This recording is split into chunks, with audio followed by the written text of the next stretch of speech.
Hello guys, can you hear me properly?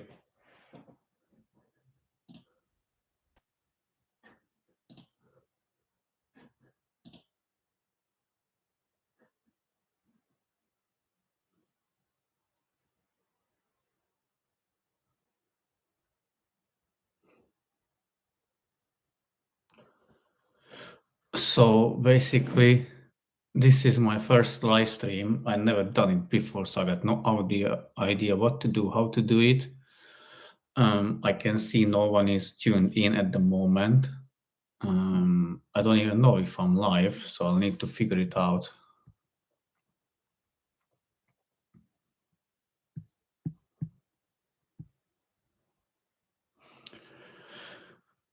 I wanted to control it through the other computer because I'm on the laptop at the moment, but it seems I cannot do it because I'm streaming directly from YouTube, so I'm not sure if I will be able to do that maybe in the future, which I'll ask how to do it, or if anyone have any experience with it, just let me know so I can do the same. Yeah, cheers to that. Um,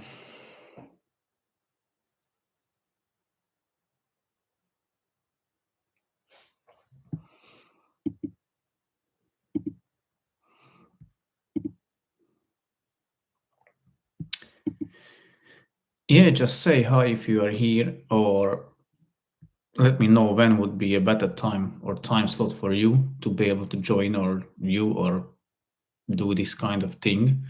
Basically, as the first time I thought it, we are going, or I'm going to do like a Q&A, questions and answers. So feel free, whatever you want me to, whatever you want to ask me, I may reply or may answer your questions.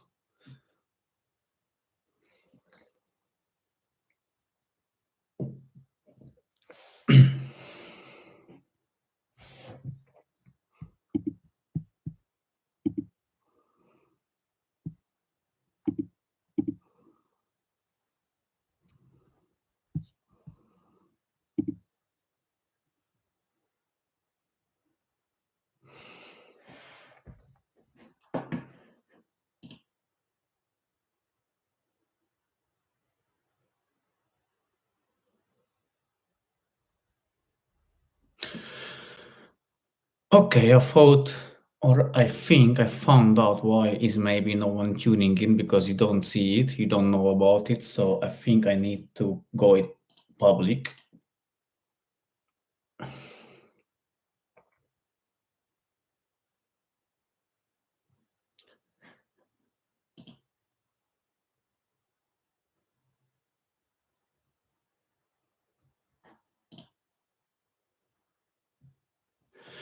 Okay, I think now we are public or online, or everybody can see that I'm live.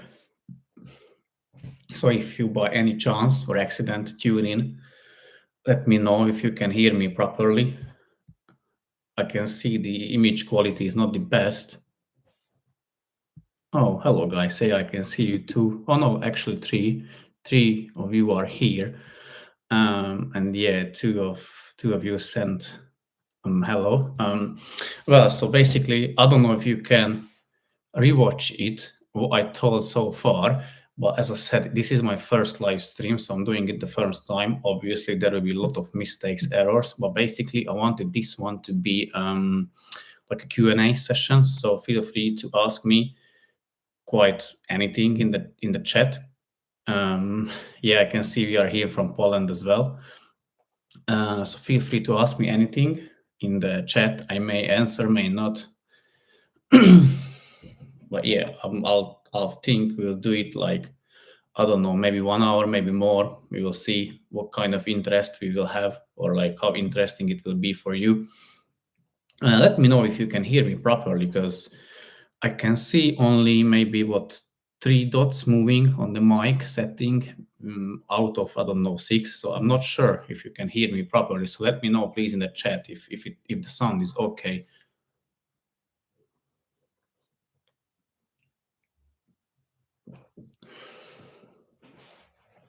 So is the sound okay, guys? Okay, good, good.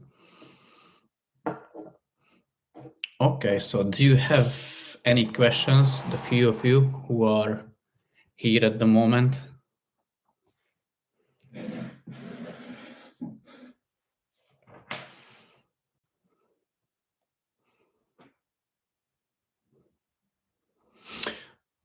Or if I don't receive any questions, let me tell you what I've done today. So basically, today here where I live wasn't the best weather. So, and to be honest, I went to bed quite late, which was 4 a.m. in the morning because I finished The Gentleman, the series, which came out recently on Netflix. So I finished that. Oh, when you do the Mazda carbon cleaning, which one do you mean? Like, because I do it all the time. I've done one. Oh, so okay. Usually when I do the carbon cleaning, I don't change the gaskets unless the owner or the client, the customer wants me to do it. Because usually, not usually, the gaskets are like metal ones. We clean them and I fit them back and they are perfectly fine. Obviously, with rubber ones, I always change them because rubbers can get like more like brittle and become more like a plastic.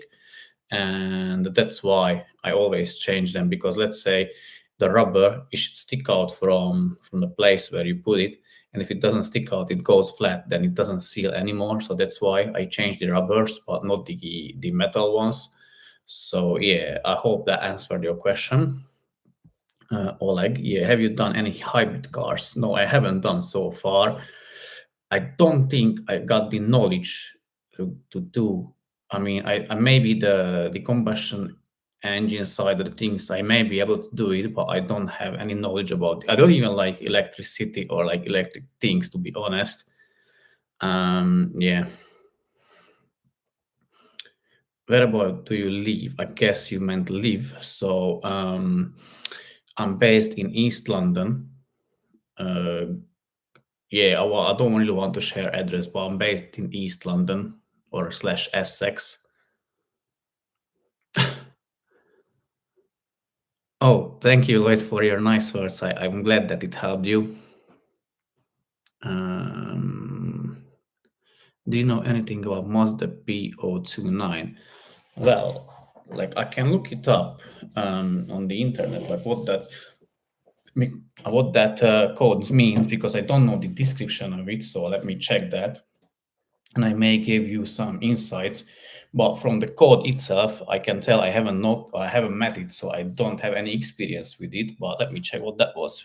Um, Mazda P. Is it? Yeah, Mazda.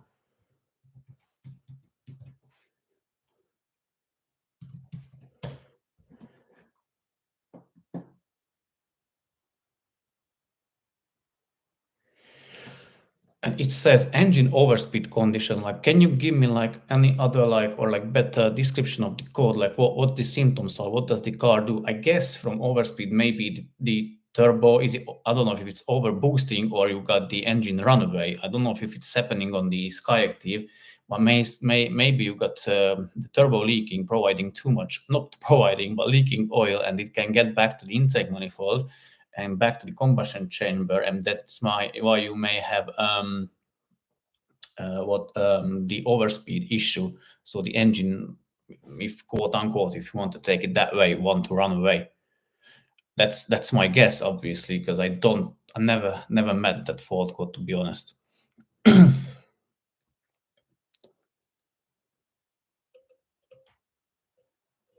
Yeah, Barry, your Mazda is using too much fuel and regenerating too often.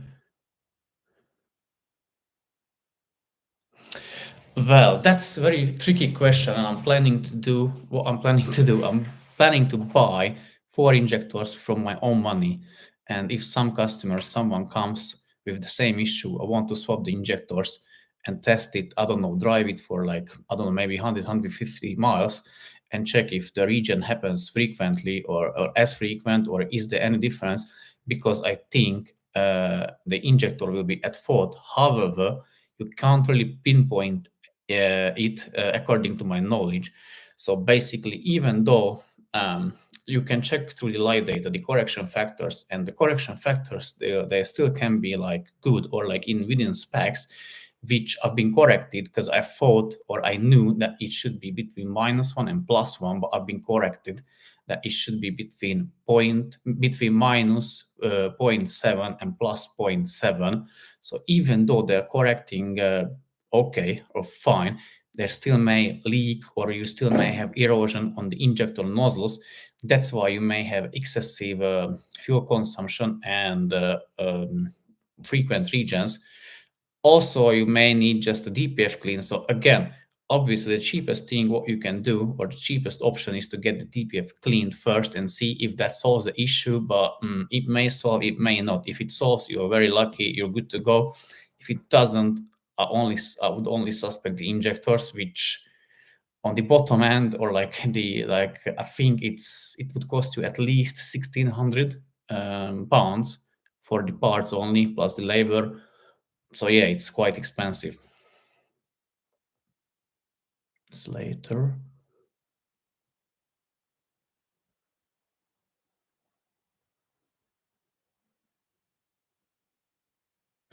Oh, yeah, I can read Slater that you got the PO 299, which I don't want to be a bearer of bad news, but I think that's the broken off turbo wastegate flap. So basically the nut or the rivet is broken off from the turbo wastegate, and it is just laying down inside the turbo housing, and then that's why you have issues. So check that. It's very easy check. What you need to do, you need to remove the battery under tray, and undo the 4 bolts on the charge pipe. So 2 holding the charge pipe to the, I don't know, coolant junction, and another 2 down on the turbo housing, 12 millimeter bolts, undo them, pull off the charge pipe, use a flashlight, shine a light there, check if the wastegate flap is broken off, and if it is, then you know that it is a turbo.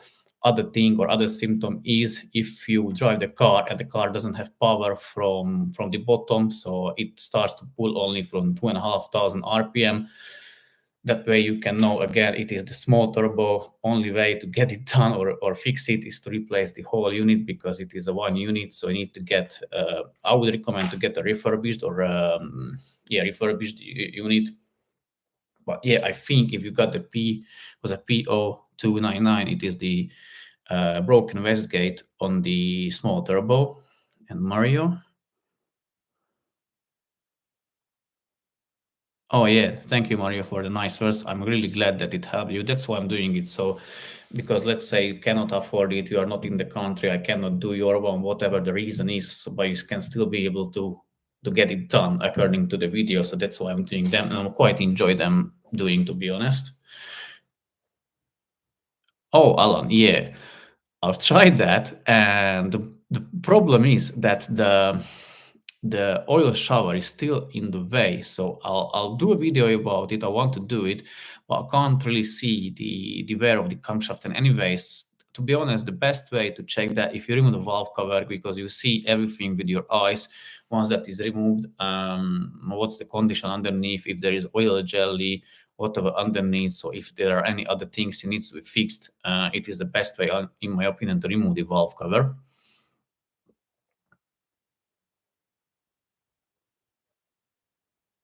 Years later, I don't know if you saw that the other one will go away, but I think that can be the issue, because basically that flap is, or the wastegate is not closing at all. So basically, you're having always overboost condition. Yeah, overboost. Yeah, because no, underboost. I'm confused at the moment. No. If the wastegate is open all the time, that is meaning that the boost is escaping. So you're having underboost condition. The DPF has been cleaned, but because it is over fueling, there was too much smoke when the DPF was removed for cleaning, and now it's starting to block up again too soon. Well, in that case, if you say that the DPF was removed and cleaned that way, I don't think that is the DPF at fault, because obviously how I do it, I use only a spray gun or like a fluid with a spray gun, and put it, or like spray it down the DPF, because the DPF is quite too much hassle to get it removed, to be honest. So yeah, if that's the thing, I think you have problems with the injectors. Has the valve cover been taken off? Check that. Take the valve cover off, and you will see the condition underneath. And then again, if you still have the copper washers on the injectors, that's not too late, but it's bad. That has been upgraded from Mazda, so you need to use silver in color, or yeah, silver in color. So definitely get that one changed if you can, and obviously take off the valve cover. Not just get the injector washers changed, because the washers can be changed with just the injectors removed. But I recommend to take off the valve cover and see the condition underneath it, and then do the according the jobs what needs to be carried out. And yeah, you will know what the issue may be. I still think my bet is on the injectors, not the washers, but on the injectors alone.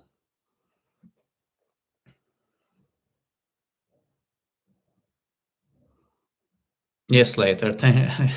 This is what I can do. Yeah, I don't like to be a bearer of bad news, but usually the P0299 is the broken wastegate, or the rivet is broken off.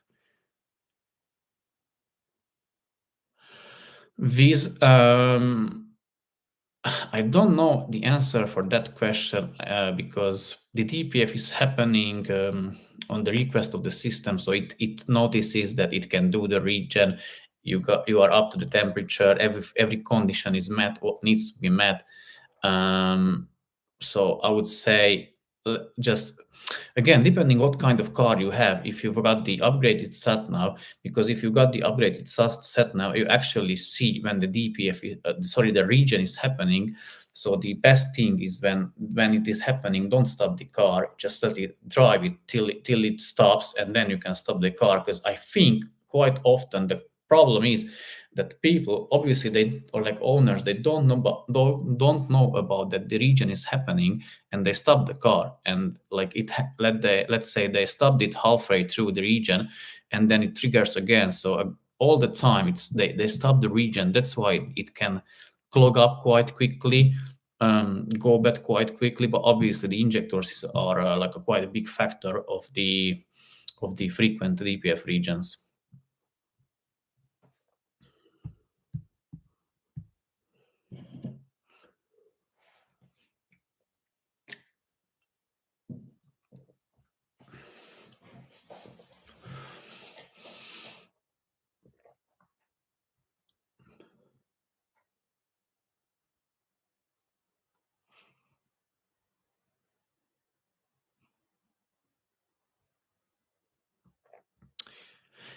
Yeah, Barry, but definitely get them changed. But as I said, remove the valve cover and see, let's say, because you may have like solid carbon parts around some of the injectors, which I usually see sometimes around all four, sometimes only around one, sometimes only around two.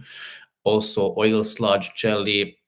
Yeah, the best way, if you can remove the if you remove the valve cover, depending how handy you are, I don't know if you want to tackle the job itself or yourself, sorry, but it's not that difficult. The valve cover removal takes me, I don't know, maybe 40 minutes, so it's not that difficult. Obviously, very important thing, how I usually take off the injectors with the help of a pry bar. So basically, I put it underneath the injector holding bracket and pry on them. However, if I notice, they should come off really easily. So if you feel any resistance, stop, because you may break the valve cover, which is plastic, and there is as far I can't really see, I couldn't source aftermarket solution, only OEM from Mazda. To be honest, I haven't broke any, knock on wood, which is a good thing. I don't even want, but I think they are quite expensive, or you can get second-hand one. So if the injector is not moving or not coming out easily, you need to fabricate a tool, which we've done. So basically, I took off that slide hammer thing, that thick, I don't know, piece of metal, whatever that is, of the slide hammer, and I went to B. I don't know if you're based in the UK, but here we got the B&Q. So I went to B&Q. I bought a 8 millimeter rod, and we cut or tapped a thread on it. I don't know what's the exact expression for that. So we cut a thread on it. I can't really tell from memory the size and the thread pitch of the thread, but I can. Sorry, the size is 8, obviously, but I don't know the thread pitch. But I can check that for you. So basically, I twist that into the injector, and that slide hammer it out that way, because obviously don't want to break the valve cover. So yeah, take off the valve cover and then inspect the condition underneath it, and then change the washers.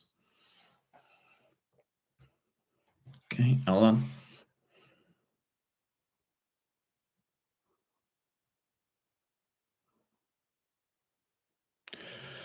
Alan, I just read your comment on message. If, to be honest, I'm not that quite familiar with the oscilloscopes, and I need to like widen my knowledge on them, which I'm not against, obviously. If you can share the link for that video, would be lovely, and I would watch it, and then I can see what I can do. Because that would be like quite interesting if I would be able to tell the wear of the camshaft without removing the valve cover. But I'm guessing that you're saying something that like pressure test or compression test or something. But if the camshaft is worn, it will have like quite perfect compression, because when it is worn, it is not opening every second exhaust valve, because the camshaft lobe is worn, so it doesn't pressing on the rocker arm. So that's why it has like to be honest, it's not even quite noticeable. And the problem, what it usually throws, is the P0101 fault code, because the air cannot escape through the exhaust stroke, through the valves, all of them. And when the new, I don't know, part or like new air mass comes in, it has restriction because of that. So something is coming out. Something is coming in when it's supposed to come out or go out. Mm.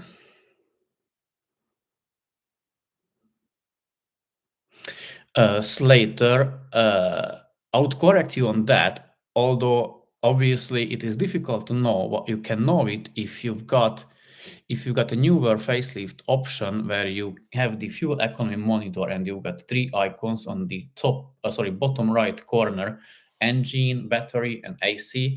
And if the background, that bluish background, is missing from, if the bluish background is missing from the engine icon, that is the that from that you can know that the engine or the car is doing the DPF region. And also, let's say if you drive your car and I think you got 3 gauges. I can't really remember, even though I do a lot of them. So if you got 3 gauges, and on the third one you can switch, let's say range, consumption, whatever. So if you switch to the average consumption, and let's say you got 40, and you drive it the same way, I don't know, for like 10 minutes, and it starts to drop like radically, I don't know, from 40 it starts to drop to 35, then you know that the DPF is regenerating. So that is the two things, how you can know it. And also, if you've got OBD scanner or dongle, you connect it to the car all the time, and maybe you monitor some of the parameters of the live data, you can see if it starts the region, because there is a PID distancing the last DPF region, and from that you can know that it is happening still. So yeah, I agree with you. It is quite difficult. To be honest, I don't know how it is on the VW group, but yeah, you can know from these two things on the Mazda Skyactivs.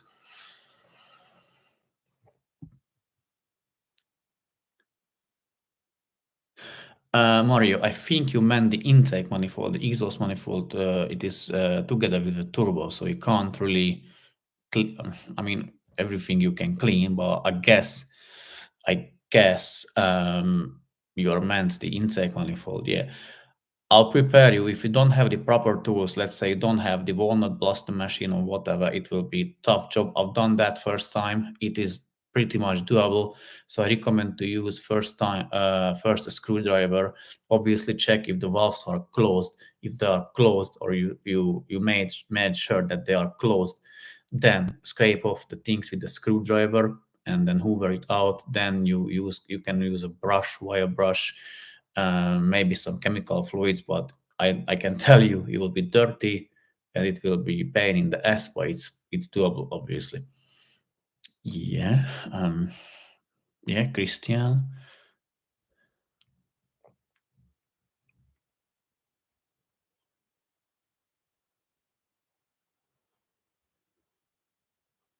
So Christian wrote me in Hungarian language. So basically, what he said, over 140. I don't know if that's miles or kilometers, but I really guess it's kilometers, not miles, because that would be quite high speed.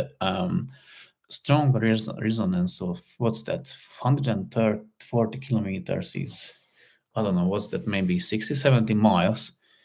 He's got like vibration or shaking from the engine. He said the dual mass flywheel was changed, high pressure fuel pump was changed, and it didn't solve the issue.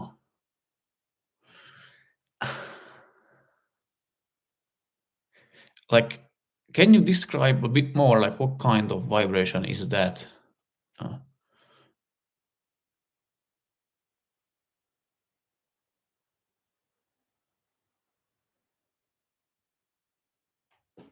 so if you can like be a bit more precise, not precise, but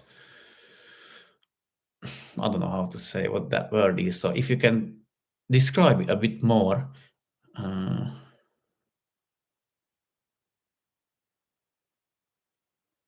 because usually like 100 mph is not 140, like because it's 1.6 the number you should like multiply with, but I think if you notice it around 70 80 miles per hour,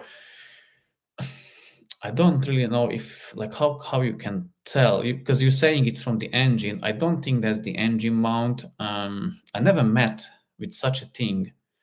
um, and what RPM is the car in when that does?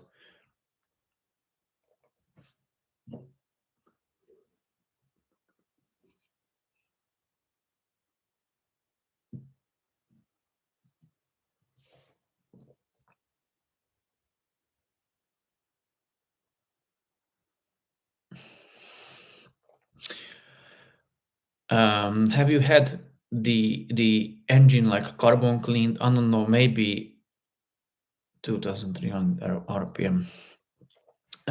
Maybe there is an air restriction. So let's say um, because with the diesel you control the fuel, not the air. So air is like constant. So when you put your foot on the throttle, you're controlling the fuel.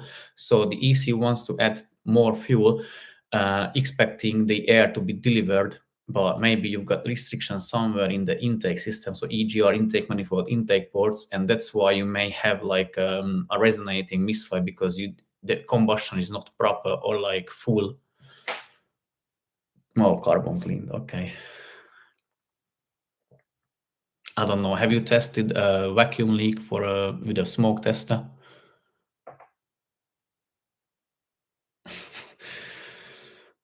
Are you based in the UK?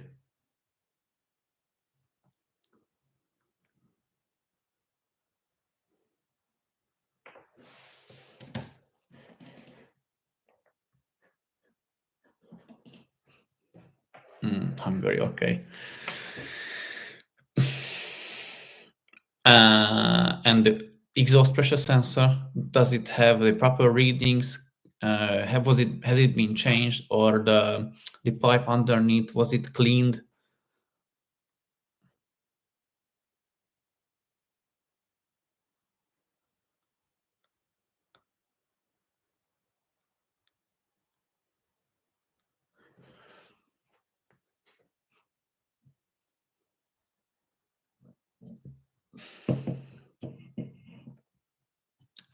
And I've met once that someone has had the exhaust pressure sensor changed, but the pipe was still blocked.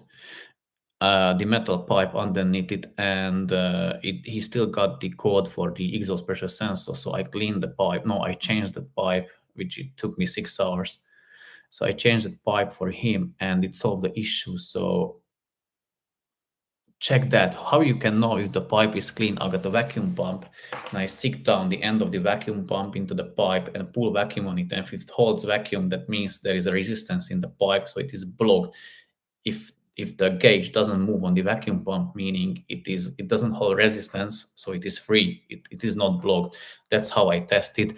And if it is blocked, I always use a piece of wire first, then I like stick it down back and forth, clean it, then a EGR clean, not yeah, EGR or carb cleaner, spray it down, let it like sit, I don't know, 5-10 minutes, and again with the wire, piece of wire, clean it, and then I'll use the sensors. I connect back the sensor so it won't trigger any fault code, and start up the car and rev it, I don't know, up till 2-3,000 RPM few times, but someone has to hold a rug or a piece of, I don't know, rug on top of that pipe, because it will like blow up a lot of dirt.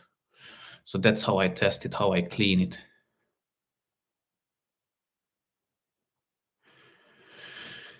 Yeah, it's quite tough, because like if I haven't met it, I don't really know. I can just guess. It's a difficult, yeah, it's quite difficult, to be honest. And obviously I cannot test it or see it, so yeah. Yeah, and see, Andre, he's got dropping coolant level.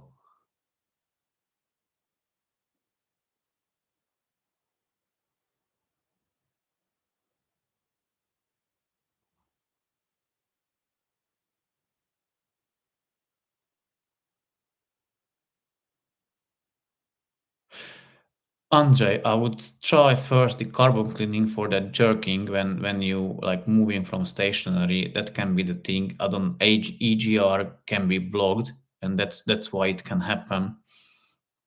That the coolant the coolant level is dropping in the reservoir tank.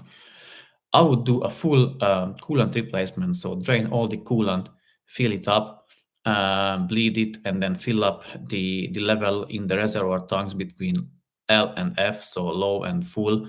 Fill it up halfway and monitor from there, and you will see, because when you do that, you will know like how much did you pour in, and obviously I've got that spill-free coolant refill kit, so I always fill it all the way, and then because when I'm doing the carbon cleaning, I'm draining all the coolant and I fill it back in.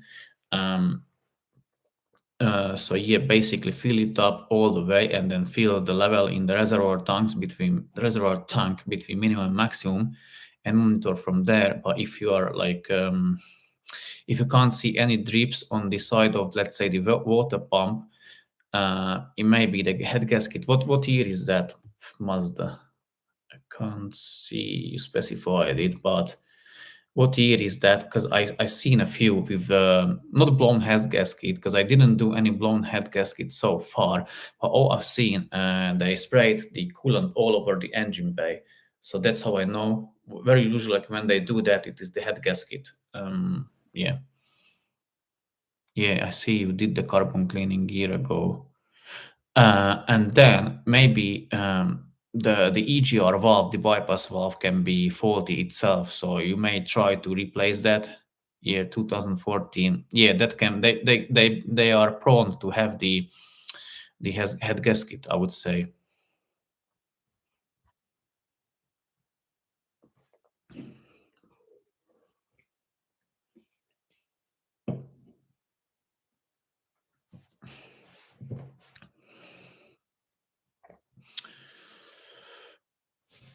Yeah, it's a good question. Okay, so you have the stage 1 map and no EGR. Unfortunately, in that case, I can't really help, because I had someone coming to me with the EGR delete, and he was having issue. Because I can explain what issue he had. He had the jerking, but between the shifts, so it triggered a fault code as well. and basically the car didn't chip up until 3000 rpm, and when it did, it was jerking. So it was like when you didn't know how to use the clutch properly. So that was the jerking, and the end of the day he had to remove the software. He had to pay for that again, and the solution was to replace. I replaced him the EGR and the EGR bypass valve, and since then he hasn't came back to me. So I guess he's trouble free. And by the way, he was a Polish guy as well, because I can see from the name you are from Poland, probably. Barry, how often the carbon cleaning should be done? In my opinion, if it hasn't been done in the first place, it should be done. And anyways, if you are over 40, 50,000 miles on the clock, it should be done. And once it was done, you can either do, in that case, I'm not saying I recommend, but in that case, the chemical carbon cleaning may make sense. So let's say every year the chemical, or like some kind of chemical through the intake system. Or if you don't want to do that, then I would say every 5 years after the carbon cleaning, or every 40, 50,000 miles.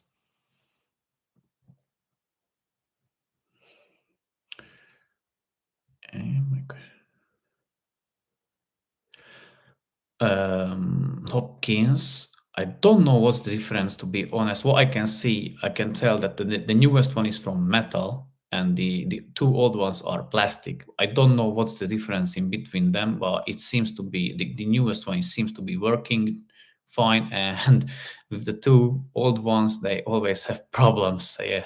So sooner or later they will go 100%.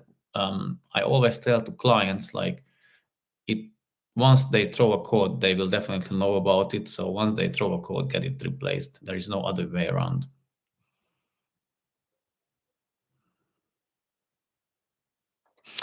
Yeah, Andre, I understand, but it doesn't mean that something couldn't go wrong in that period. So it's still, even though the guy had remap, or like mapped out the EGR, his one was faulty and causing the issues. So I can't really comment that. I 100% know that was the issue, because it solved it. And even though with the remap, or the map EGR mapped out, he still had the issue, the fault code, the jerking, and everything. So yeah.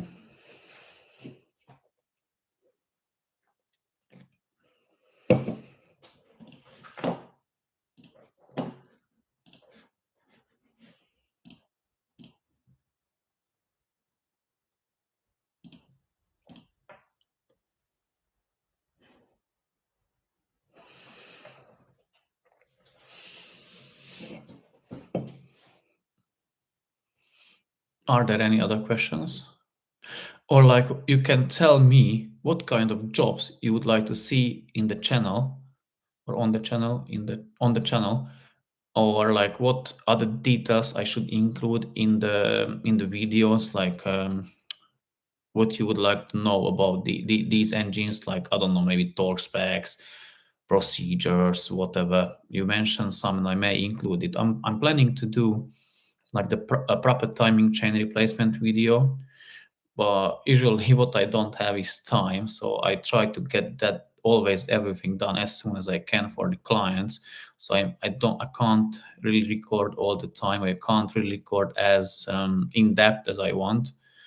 But yeah, let me know what kind of videos you would like to see, and I may do one about it. Like, because I'm quite sure, I'm quite confident that I've done one, a very good one on the carbon cleaning, a long one.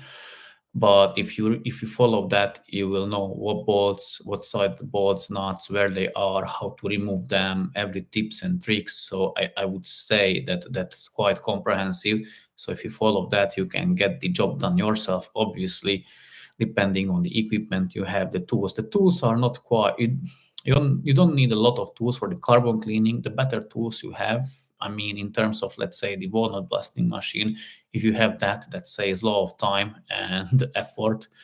But as I said, it can be done with the wire brush, screwdriver, and like basic tools, but it will take a lot more time.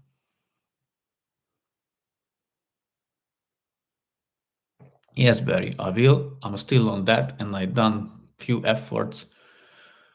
I can share that I bought from my own money all the parts, the EGR bypass valve, the EGR valve, and the intake shutter valve, like OEM, brand new. I paid, I can't remember, but maybe nearly around £1,000 for them or more. I can't really remember, I need to check. So what I want to do, there are two things. I want to fit them one by one or combination of them or maybe all three because I want to test it. I want to fit them to a car which has the problem and see if that solves the issue. And if it does, then I will know that that was the problem causing it. And the other thing which came just, I don't know, maybe the day, 2 days ago in the post, a pass-through device which I can update the software with. So after I finish this live stream, I'm going to download the Mazda software on the other laptop, which is a Windows based, and I will try to play with that maybe tomorrow or day after. I don't know how I will have time, but after that, I will play with it and try to update the software and see if that fixes the issue as well. But again, that problem what you just mentioned is not that easy because sometimes it is really the carbon cleaning, or sometimes the camshaft is worn, and you can't really do about it. Only to replace the camshaft, let's say, if that's causing the problem, or do the carbon cleaning because that I can explain why is the problem. Because if the carbon cleaning is causing it, so basically you've got thinner holes around or inside the intake pipes or manifold intake ports. So the air which entered the system cannot be used, all of them, in the combustion. So some extra is left there, causing like a blockage of air inside the intake system, if you will, and triggering the MEF sensor. And the other thing, if the camshaft is causing it, basically the exhaust valves, every second exhaust valve is not opening, so thus the air cannot escape or go out through the exhaust system. So again, extra air blockage in the intake system and triggering the MOF sensor.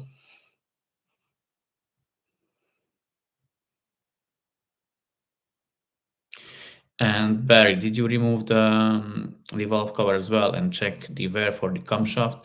That can be the problem. Also, vacuum pump can cause it sometimes. So obviously, if you've got that, if you've got all of them done, then very likely, my belief is that some one of the valves are bad, or maybe they don't close properly or they don't open properly, and that's why they're triggering the fault code. Because in my opinion, that's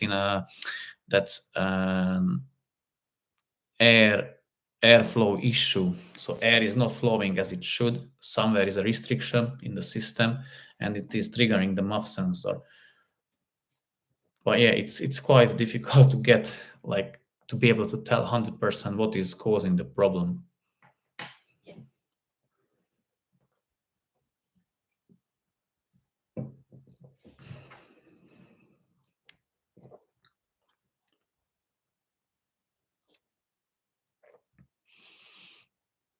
So isn't there any video request you want me to do on the, I don't know, DIY or replacement of things, what you want to see, how it is done, like more in detail, in depth?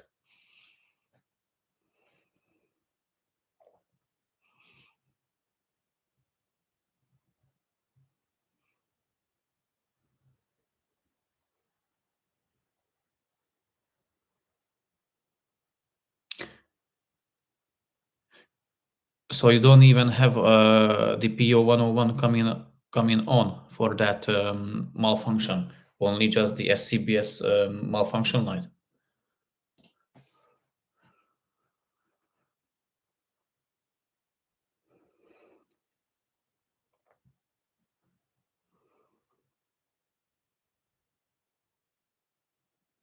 If that's the case, I think you may benefit from the software update, because I don't know, maybe some sensor is triggered in the SCBS. I think that's quite a stupid feature, or I don't know if anybody of you or any of you already used it or had made use of it, and even if you know what it does. Basically, let me know if you know what it does. I'm curious to see if you know.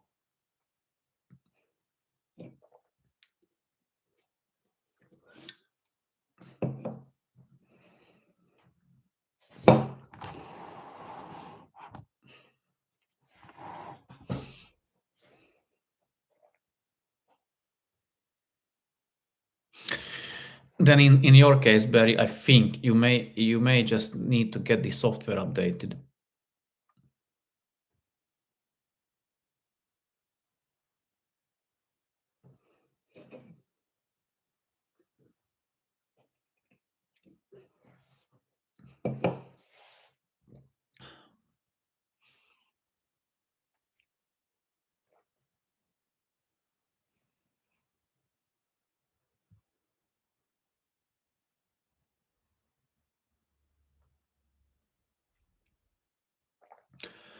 And by the way, how do you like your Mazdas? I'm guessing I would say maybe 90% of you here who are still watching or commented on the 2.2 Skyactiv, and that's why you tuned in, or that's why you're watching the channel. Uh, yes, Barry, from Mazda, or if I figure it out how to do it, I can do that as well. Which I will try maybe the next week, because as I said, I got the device which allows me to update the software. I still need to get the diagnostic software to get downloaded, and I'll try to play with it, and I'll try to update the software.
How many of you were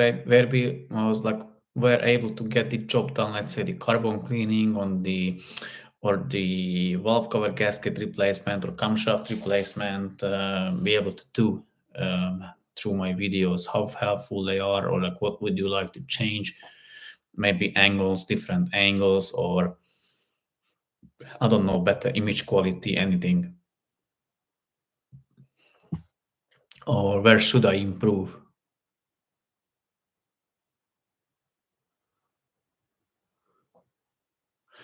I'll let you know, Barry. Message me on my Facebook, and I'll let you know, because first I obviously need to figure it out how to do it in the first place, and then after I figure it out, I can get it done for you.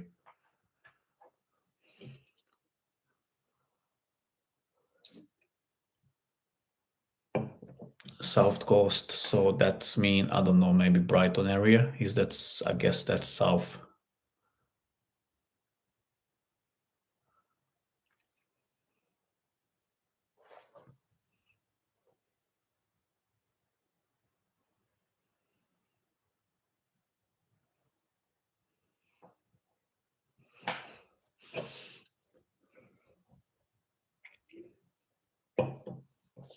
Or tell me, all of you like who are still here, did you regret buying your Mazda? That's 2.2, and if you did, why? And if you didn't, why not? And how much have you spent on the car already? Because I'm quite curious.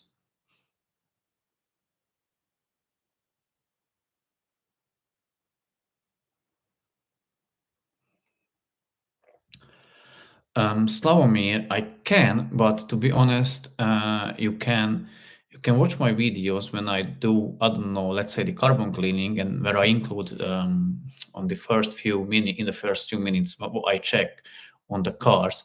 And from there you can see, because it is the same in the forescan. So basically I'm using a scan tool, but forescan is showing the same parameters, same PIDs. So basically that's what I check. So you can compare it to the forescan version of it.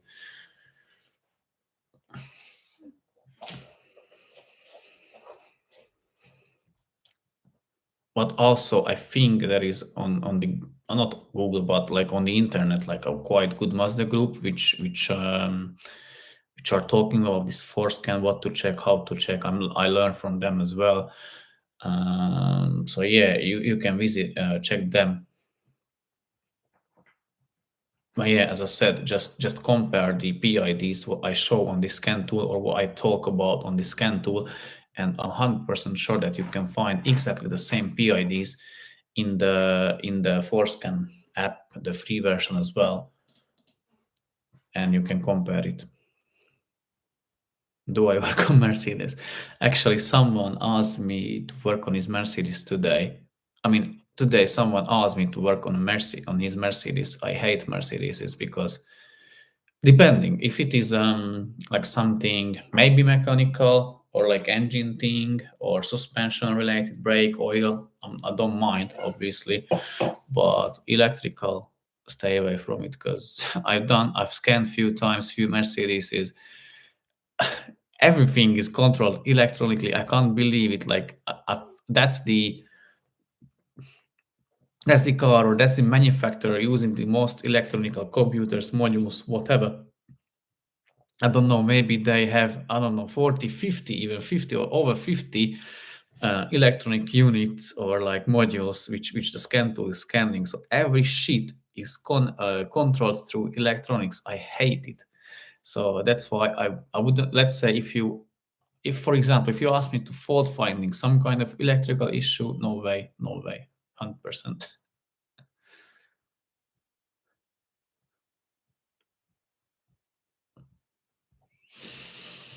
Yes, thank you very much, Barry. I'll try to do my best always and include all the details, because I'm making the videos kind of like what I would like to see from other YouTubers or people or mechanics, whoever they are showing.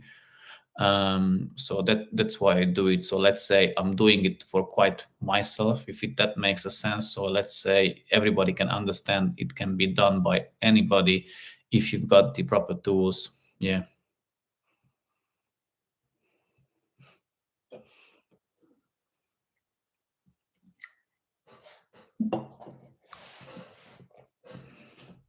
But I'm not saying I'm the best in this territory or in this field. There are definitely a lot more people who know a lot more than me.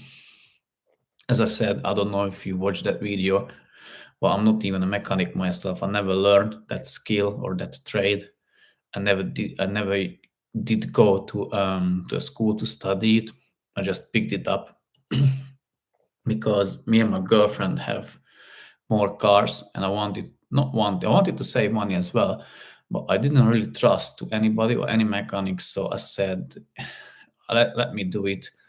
But basically I didn't even know how to change the oil. I don't know where to. Obviously I knew there is a drain plug, so I knew you have to drain the oil, feed back the drain plug, fill it up, change the filter.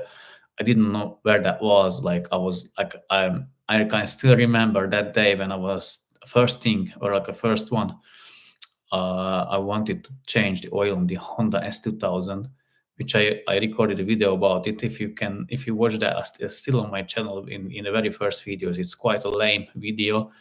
I was struggling, not struggling, but it was like you could tell, or you could see that this guy or the guy is doing it the first time, but I still did it. And from then, I would say it's quite an improvement. So yeah, that's why I'm doing these videos. So it doesn't really matter who you are. You can still do these jobs, and if I can do it, anybody can do it. That's what I believe in.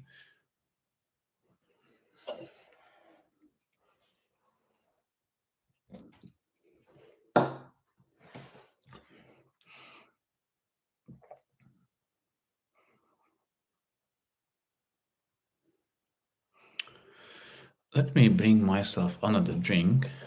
But by the time, feel free to ask anything.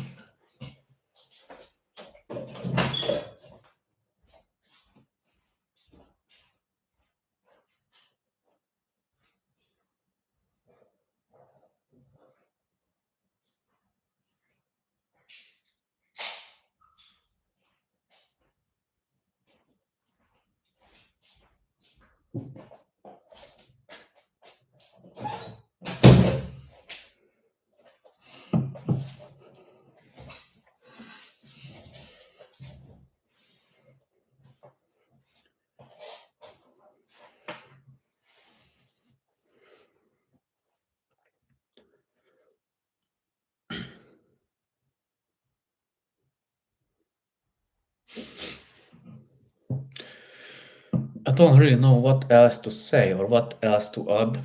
That's why I'm saying if you want if you've got any questions, feel free to ask. I may come up with a better idea next time when we are doing the live stream. Like, I don't know, some topics what I want to talk about, or some ideas or some projects, or what I'm up to, or like what kind of jobs I've got, or what are the upcoming jobs, or what I've done so far. I can tell what I've done today. I didn't do too much because of the bad weather. So basically, I just cleaned few parts physically with my hands and also with the ultrasonic bath. Also put back the camshaft, the rocker arms, and then the journals on one Mazda, which I hope I can finish tomorrow. So I've got two Mazdas at the moment with me. One is like, because I wanted to put back the other one back together yesterday, but the EGR cooler wasn't as clean as I wanted it to be, so I didn't put it back together. So I finished 7 p.m., but I didn't put it back together. So still need the EGR cooler to get cleaned, and then I can put it back together, test it, and let the owner. By the way, that's the one which a car dealer brought to me, because he had, I guess, the customer complaining the fault code because of the fault codes. So he's trying to get that fixed. So I'm going to put back together that one tomorrow.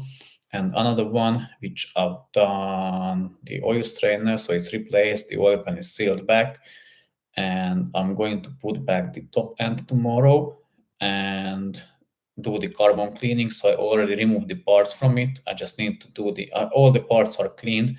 I just need to do the walnut blasting still on the intake ports.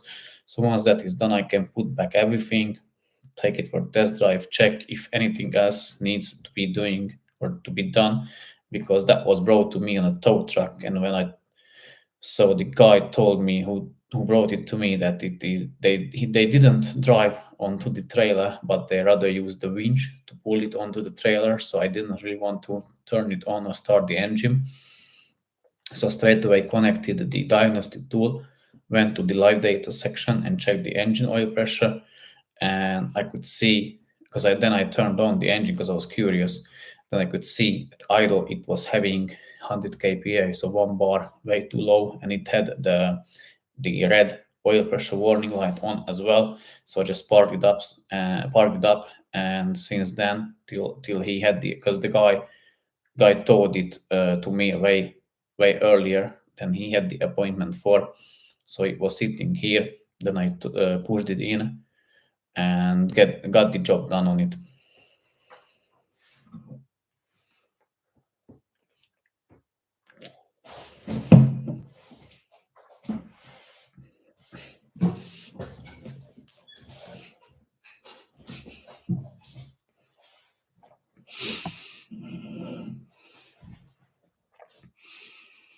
Also, you can tell me if you ever want me to do another live stream, or if it is interesting for you enough for me to do it, or it's not necessary, you didn't learn anything new from it, or didn't give you any value at all. Yeah, just give me a feedback, because from there I'll know what to improve if there is, and obviously there is any, what to improve, or like what was good, what was bad. Yeah, just let me know.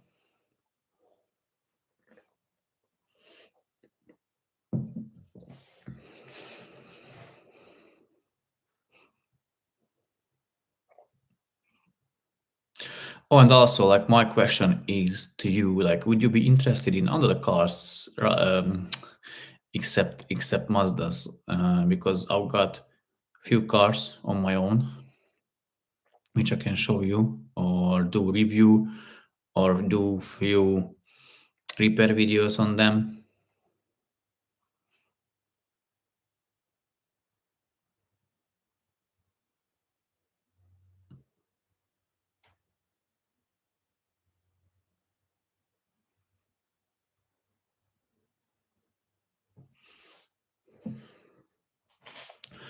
Or when would be the best day for the streams? When most of you have the time, or when does it suit you as well?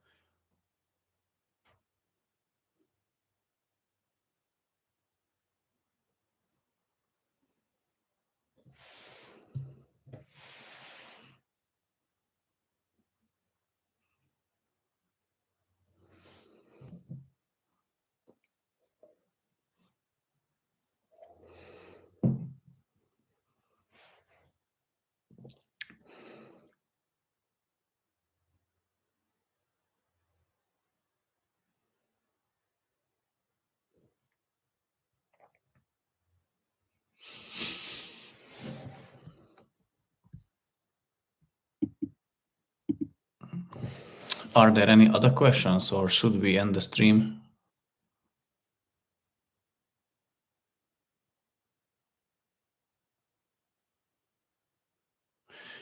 Uh, I would say that it suffer more. I don't know why, but I usually see that this engine suffers more from the carbon buildup than any other engines. But basically, every direct injection engine suffer from that thing, because basically what direct injection is, it is injecting or like spraying fuel directly to the combustion chamber. That's why it's direct injection, instead of spraying the fuel into the intake manifold.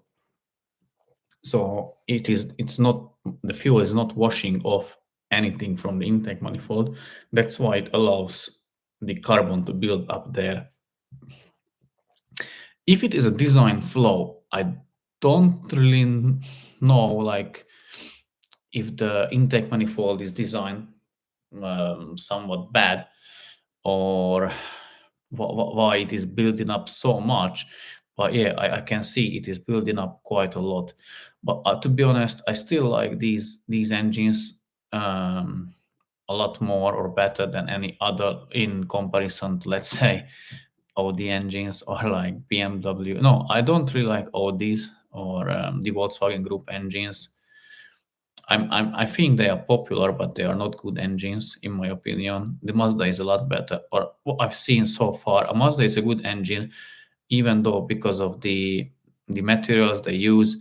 As I said recently in the videos, intake manifold is still from metal, whereas the Volvo, if you remember, if you watched that on my channel, it was on plastic. That intake manifold costed 450 pounds, because of the swerve flaps. It had to be replaced because of the swerve flaps, because they were stuck. I think maybe the motor was bad, so I didn't really want to put it back, even after cleaning. I didn't clean it, but I didn't even want to clean it and put it back. I still have it in my garage, so I'm going to clean that. Show you how to clean it. If someone wants to clean it, it's up to him, but I wouldn't do it. In a sense, maybe if you take off, because I'm going to do a video about it as well, how to take off these swerve flaps from it, and clean them, and clean the intake manifold. But as I said, material, plastic, Mazda, metal. Mazda is quite easy to work on. I like that car, or I like that engine. It's quite easy and logical to work on. So yeah, I know. Trust me. I've got two BMWs. They are a pain in the ass to work on. Not enough space. Stupid design. bolts are on stupid places. Yeah, it's not convenient at all.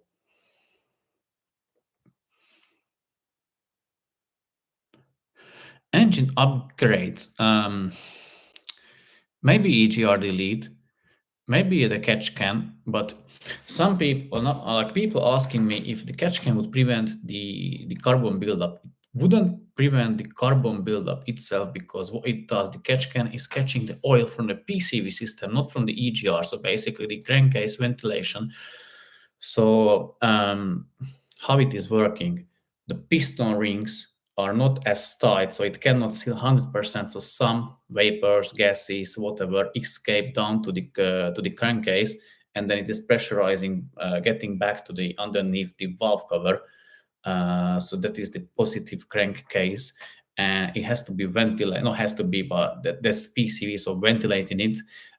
It has a system which separates the oil from the air. So the air goes back to the intake manifold and the oil stays inside the valve cover. Let's say if the membrane fails, oil can get back to the intake manifold. And also, even though the membrane is working, there is still some oil getting to the intake manifold. So that's why a good thing is a catch can. It should catch not all or most of the oil, but that should be emptied on a regular basis. So yeah, that's one thing. Again, EGR delete. If you delete the EGR, obviously the gases cannot get back to the intake manifold. So that's another thing. What else? I don't really think there is any other solution to that. If how you can prevent the carbon buildup on these engines, or on any other direct injection engine, unless the ones I mentioned.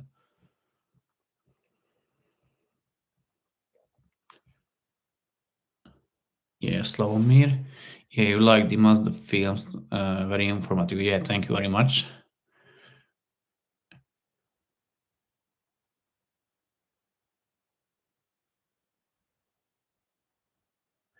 Yeah, I guess Slavomir. Then it was was it because of the head gasket, or was it other gasket? Where did the coolant mixed with the combustion gases?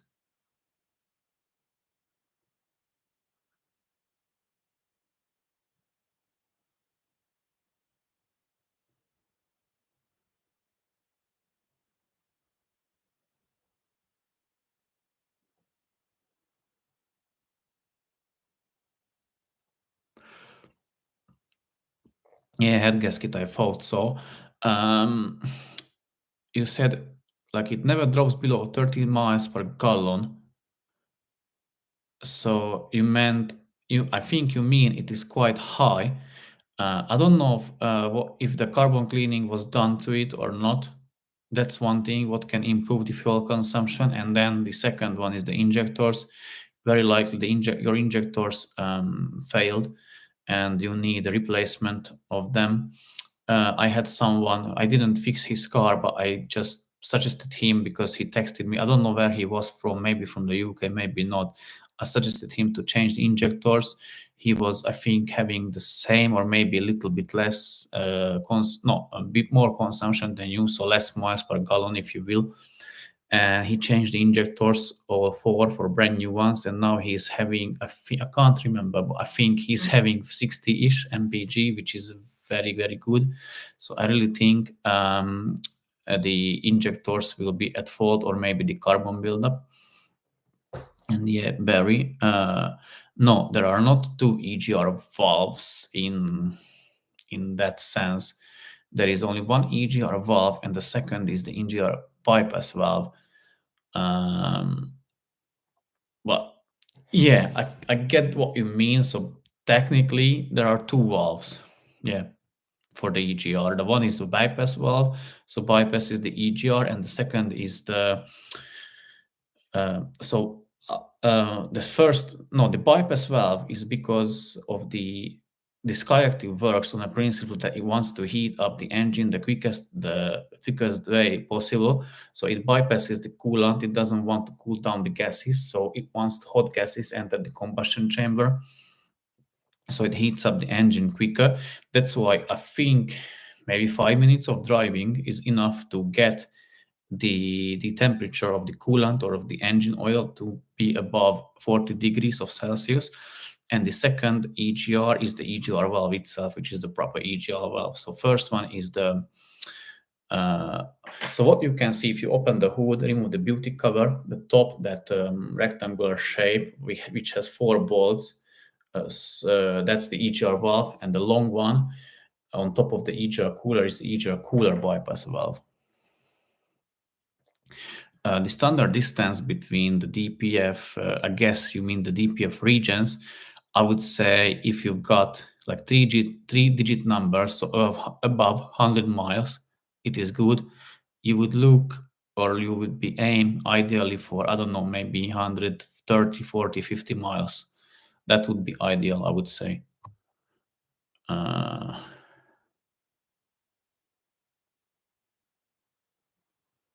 No, Slavomir, it is not normal. I would recommend you to get the DPF cleaned. However, I don't really think that will solve the issue, but it may. That's the cheapest option. But I really think you may have the injectors fail, and that's why you've got the frequent region. I don't know if you got access to any scan tool, but maybe Forscan. Check the oil dilution data, check how much your oil is diluted, check the oil level. It is if it is close to the X, because you got three markings on the dipstick, two dots and the X.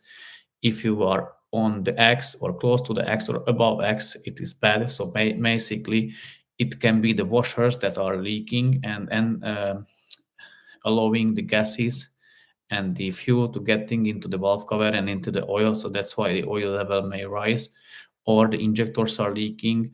Again, that's why the oil may rise, and that's why you have high fuel consumption, and that's why you got the DPF blocked or regenning quite frequently.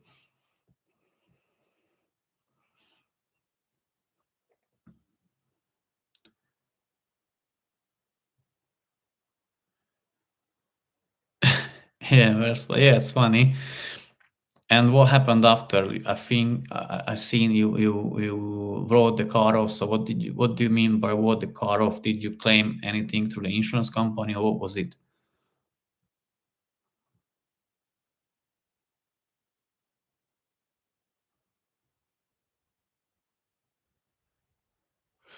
Alexandru, I think that's normal. I don't know what the value should be. I know what the value should be at idle or like with the engine off. I don't know what the value should be at 3000 RPM, but I think it's normal. Do you have any fault codes or any problem? Or why is the reason you're asking the question, or like what's wrong with the car? What year was that car? Yeah, Alexander, 100 kPa is fine. So I think if you change the sensor, it should be good. Hello, Lucas. Nice to see you here, or like meet you here.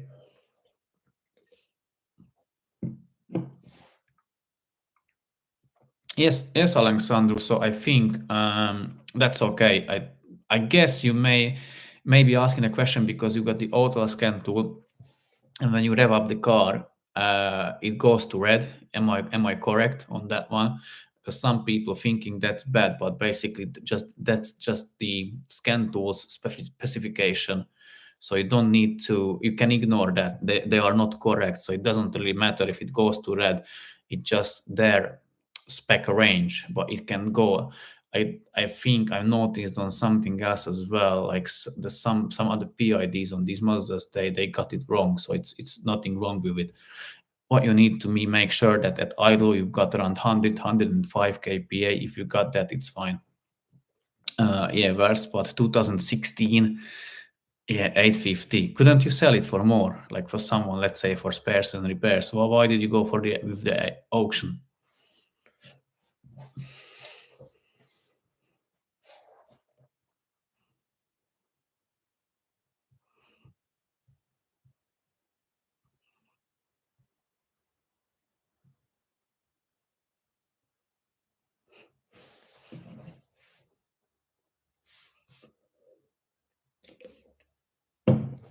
Lucas, did you get any other car instead of the Mazda, or you still have that one car, only one Mazda?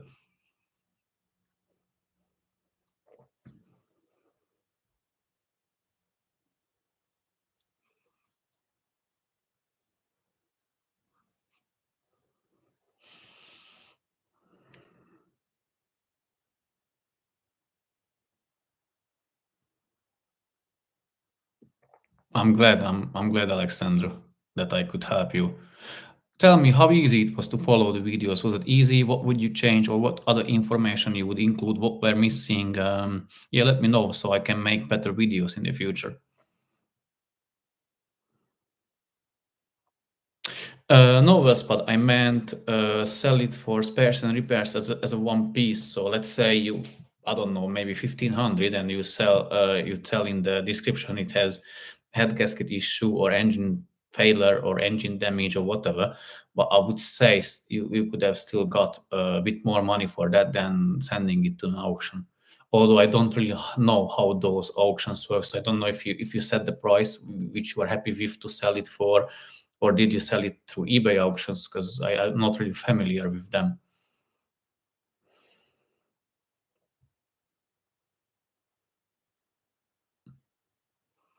So who's Lucas? Who's driving the Mazda? You or your partner? Or like progress mean she still doesn't have the license, so you are driving the Mazda 3.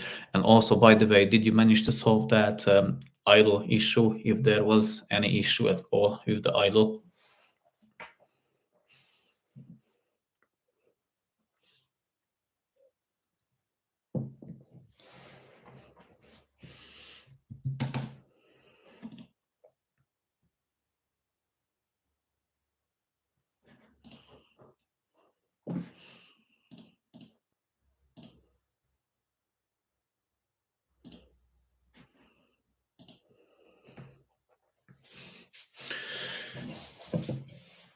Thank you, Varspad. Yeah, as I said, I'm trying to make them as informative as maybe they are not as entertaining as other videos, but I'll try to give or include as much information or data, if you take it that way, as I can, so everybody can fix it or fix their cars if they got issues with it.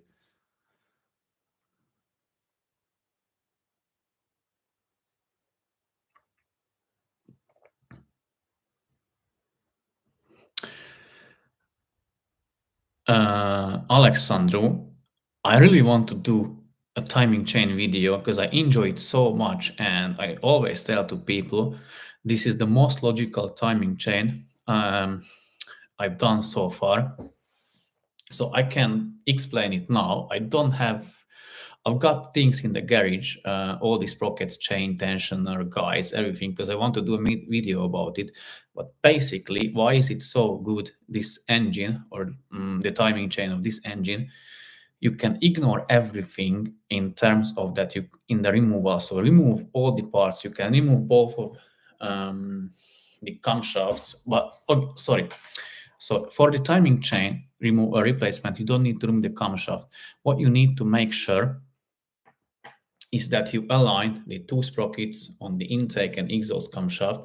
That on the inlet camshaft there are two dots, let's say like this, and on the exhaust camshaft there is one dot.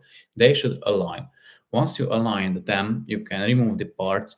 So you can remove the timing chain sprocket, the timing chain, the tensioner, the guides. And what you need to make sure that the crankshaft, there is a pin on the crankshaft that should be at 12 o'clock position. And there is also a pin on the oil pump shaft that should be at 12 o'clock position. And then you can slide on the sprockets, and the timing chain will have a golden chain link.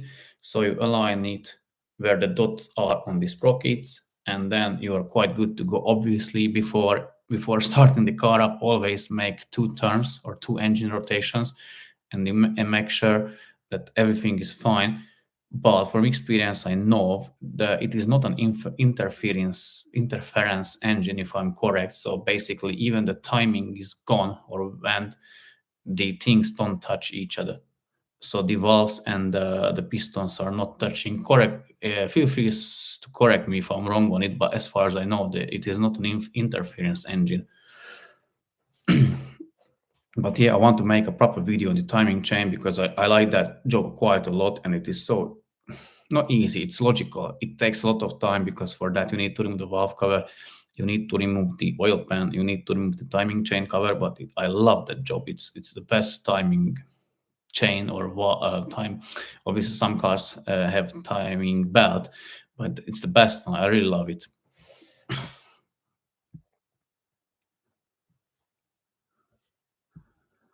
Yeah, worst part. I should open a proper garage between you and Kennedy's garage in Ireland. You are both the UK's best diesel Mazda experts. I wouldn't call myself an expert. I am still learning it, or like how this engine works. I wouldn't call myself an expert. As I said, I'm not even a mechanic. So yeah, I tend to know fairly a lot about these engines because I work on them quite a lot. And on opening a garage, there's a hint that there is something in the making which you will be able to see quite soon. So yeah, stay tuned for that. But I'd say not more than not more than a month, and there will be updates, quite big updates.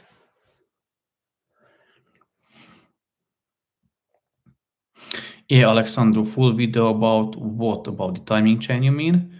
If you mean that, yeah, I'm planning to do that definitely.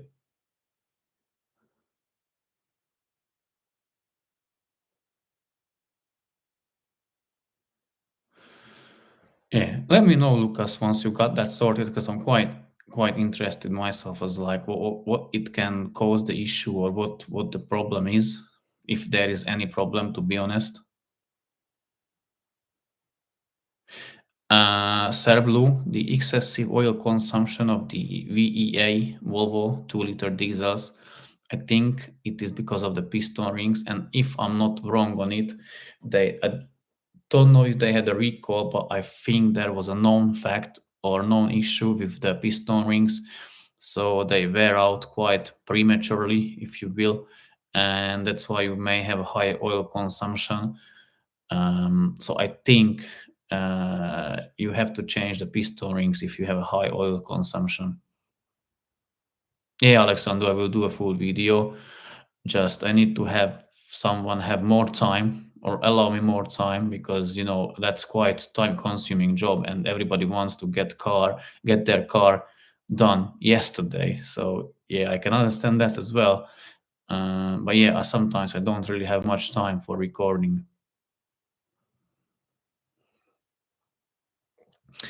Alexandru, I guess because you didn't wrote it, I guess you are from Romania. I can say from the name, or maybe Moldova. I am from Slovakia, but I'm Hungarian. So my native language is Hungarian, but I was born and grew up in Slovakia. So I speak fluent Slovakian or Slovak. I understand Polish and speak Polish as well, and I understand Czech and speak Czech as well, but I prefer English. So unless it is Hungarian and Slovak, I prefer English because my English is a lot better than the other two languages. So it's better than my Polish or my Czech. But yeah, I can understand the not slave, sorry, not slave, Slavic languages. Not everything, but few things because they are quite the same as the other Slavic languages.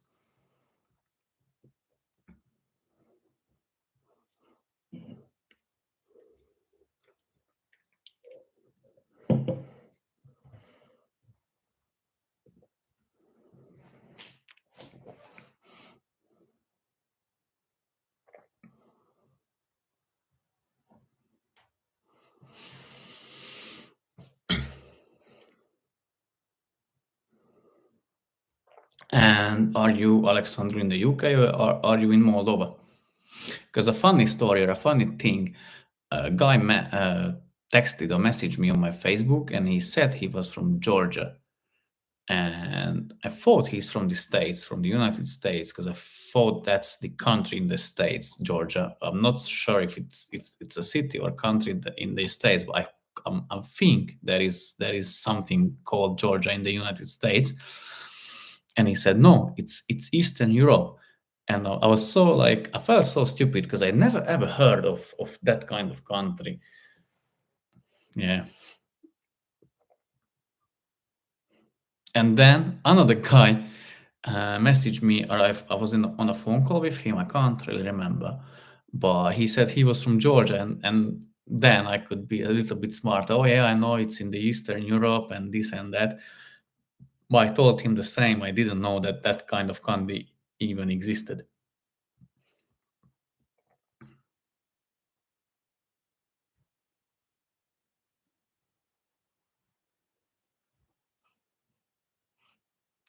How okay? How did I put 1,000 in your pocket?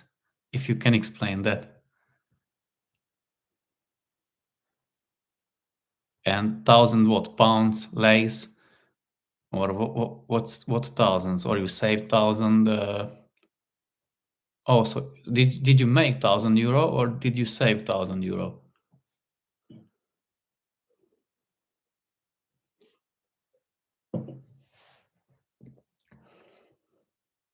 Good. So what jobs have you done? I think you mentioned the carbon clean in the camshaft. Did you do the oil chain as well? Oil strainer as well?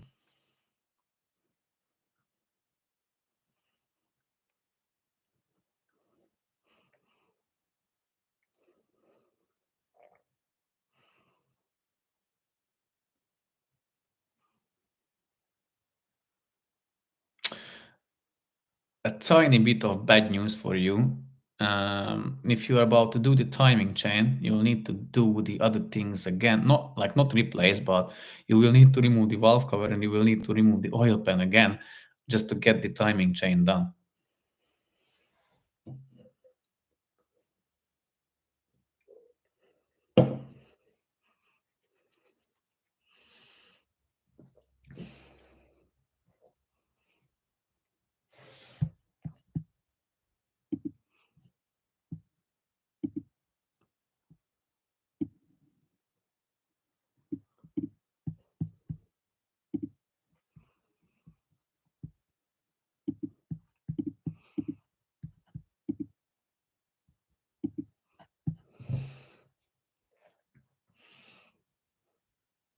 So no one answered the question. Did you regret or you didn't regret getting the 2.2 Skyactiv diesel? And if so, if you did regret or if didn't regret, why is that? Or what you like or what you don't like about the car? I can tell my opinion on it. Like I've not driven a lot. In driven on terms of test driving it, I like the consumption. It's very good. If the car is working properly, the consumption is amazing or out of this world. To be honest, for that size of the engine, it's not big size. I'm not saying that it's a big size or like too powerful, but it has its power. It's Euro 6, so here in the UK, you can enter the ULEZ zone, and also the consumption, as I said, if the car is working properly, uh, the the car is or the engine is very good. Okay, Lucas, take care, and very likely see you in the next one.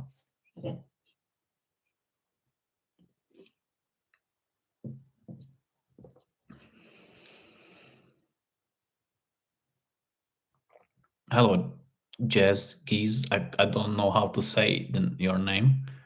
Thanks for tuning in.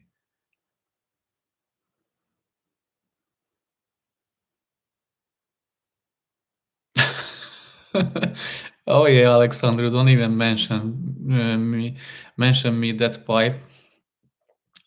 I've done that in, I think, between 6 and 8 hours straight. So I was working on the car 6 and 8 hours, but that was a pain in the ass. I know which sensor you mean. So I mean that like Z-shaped sensor underneath the exhaust, sorry, Z-shaped pipe underneath the exhaust pressure sensor. Yeah, it is held by only two bolts. So one bolt, which is holding the bracket to the engine, and there is a banjo bolt on the bottom. But yeah, that pipe is pain in the ass to remove, pain in the ass to put it back. I would never do it again the same way I've done. So basically, without removing the engine, I would, if someone asks me, I say no, sorry. Yeah, I've been there. I've done that on a Mazda 6. Sorry, a Mazda CX-5. It was the shittiest job ever.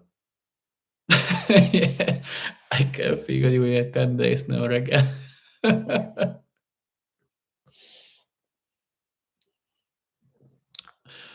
Yeah. it took me a little bit less or a lot less, maybe 6 to 8 hours, but yeah, never again. It took me the same or more. It took me more than the carbon cleaning, which is ridiculous.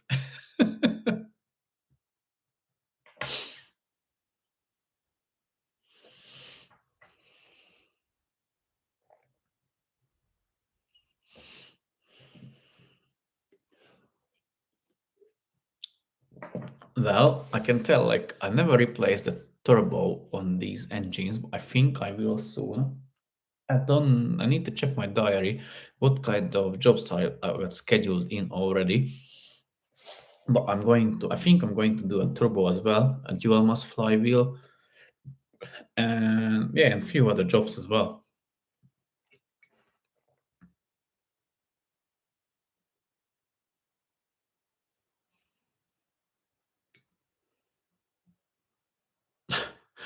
I have an endoscope, so I did it that way. But when I've done that pipe, the client asked me to do the carbon cleaning as well. So basically, I had the right side of the engine removed, so the charge pipe, the battery tray, the battery, and all the things, the EGR and the cooler, the bypass, so everything. So basically, I had good access from this side, but from the top, you need to remove the turbo shields.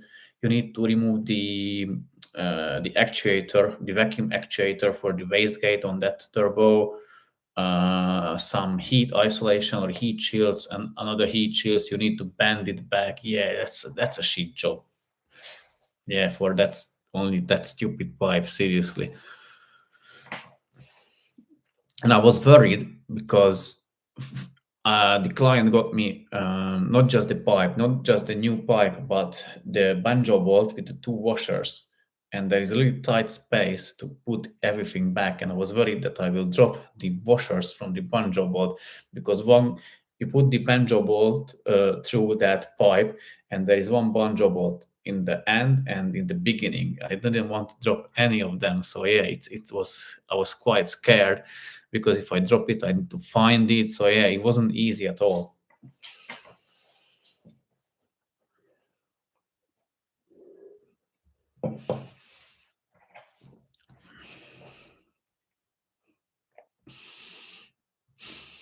How come is no one asking what car I went to see or what car I went to check out? Like you're not watching all the videos?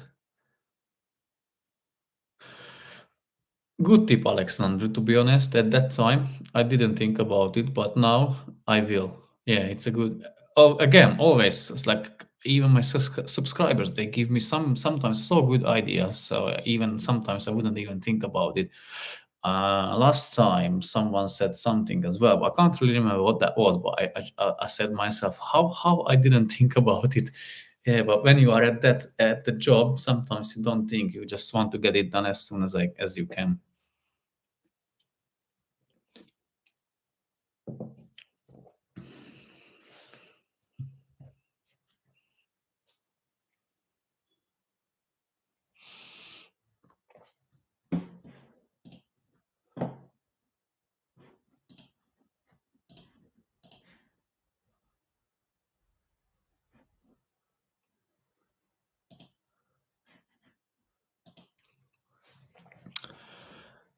I don't want to tell at the moment, but I can tell that I bought it and it will be featured on the channel.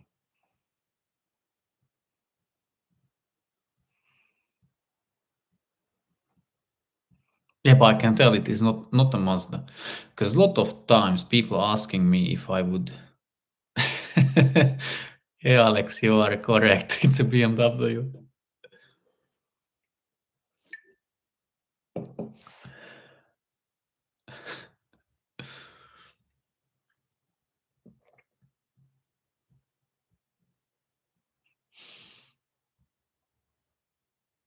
Okay, so what is your? No, I already have an X5, so it's not another X5. I don't like the M5. The shape, I don't. I like the engine, but the V10, if because there are other M5s, but I like the V10 of it. But I don't like that shape, the E60. Or no, I like the E60, but not that much that I would buy it for myself.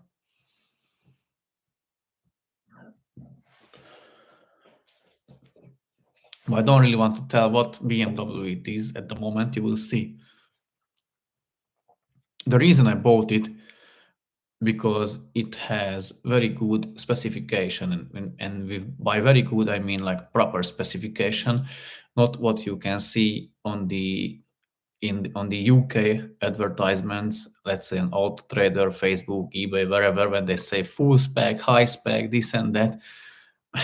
It barely got only the four wheels, four seats, and the steering wheel, and that's the high spec for them. But yeah,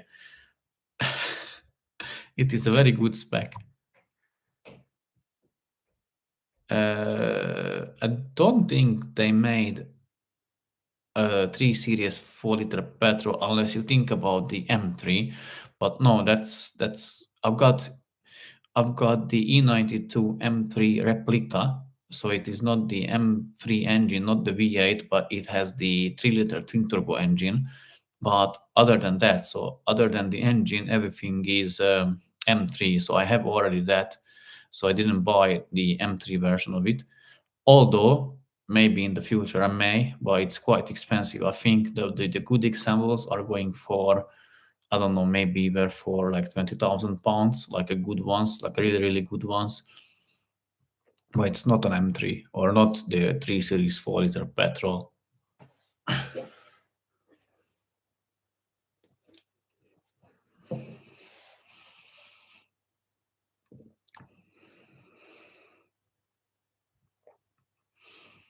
You will see, it's a nice car in my opinion.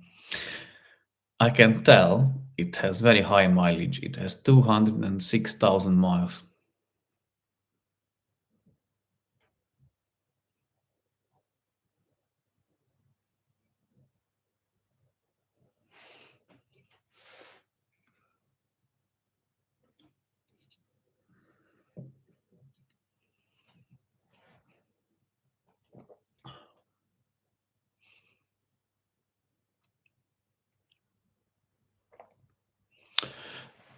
So tell me, like when would it suit you the best for the streams, or what day, what time? Let me know so I can adjust it to the day when it suits the most people.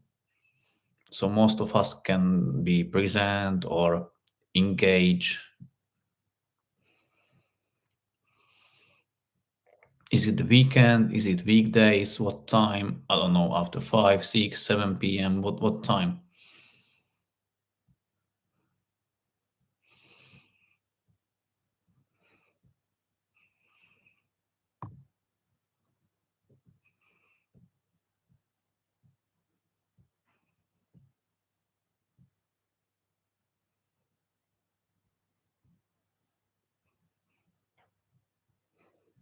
Yeah, I thought so. I thought about, yeah, Saturday, Sunday around that, yeah, 6, 7, maybe 8 p.m. or 5, 5, 6, 7, 8 p.m. One of those times or time slots.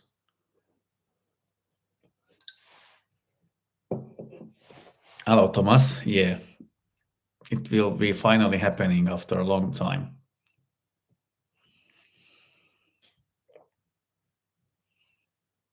Like what not drives me crazy, but still amazes me that like there are a lot of people who are willing to travel to me from quite a long distance. So from 2 hours from me, 3 hours from me, maybe 4 hours from me. Yeah, it's quite mind blowing to me, to be honest.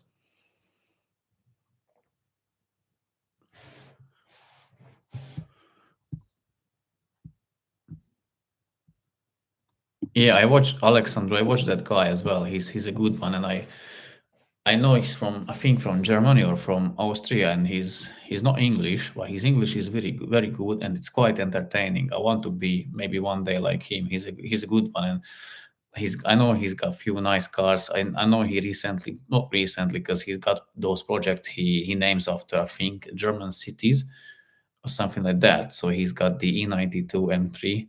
Yeah, but the guy is very good. Like he knows what he's talking about. I don't know if he's a mechanic for like he does it for other people as well, what he does, but he knows about those cars or engines what he's talking about.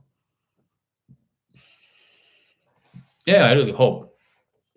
But the fun thing is, I never intended to be like a Mazda specialist. I'm still not saying I am or something, but that's what people are like interested in. So I make content about it, and I see that there is not a lot about it, or maybe not as informative. So I'll try to do content about that so people can fix their cars. I know there is Peter Kennedy from Ireland, as someone Verspad mentioned. Yeah, he's quite knowledgeable. And there is one another guy. His name is on YouTube, JB underscore Auto.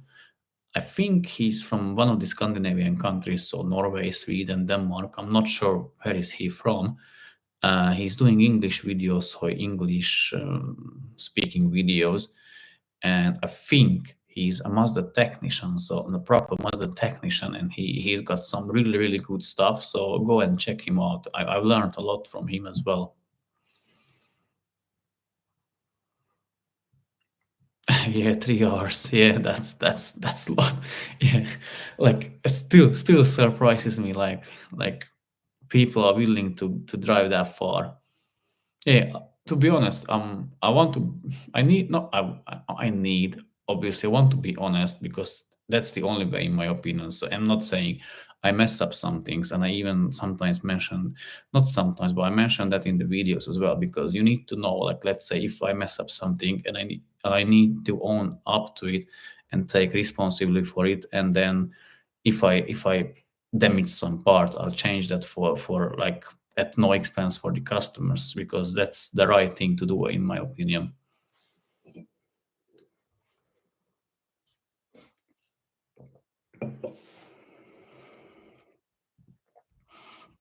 Yeah, see you next time, Alexander. Take care. And maybe I can save you another €1,000 by showing how to do the timing chain the next time if I do the video about it. Not if, like when I do the video about it.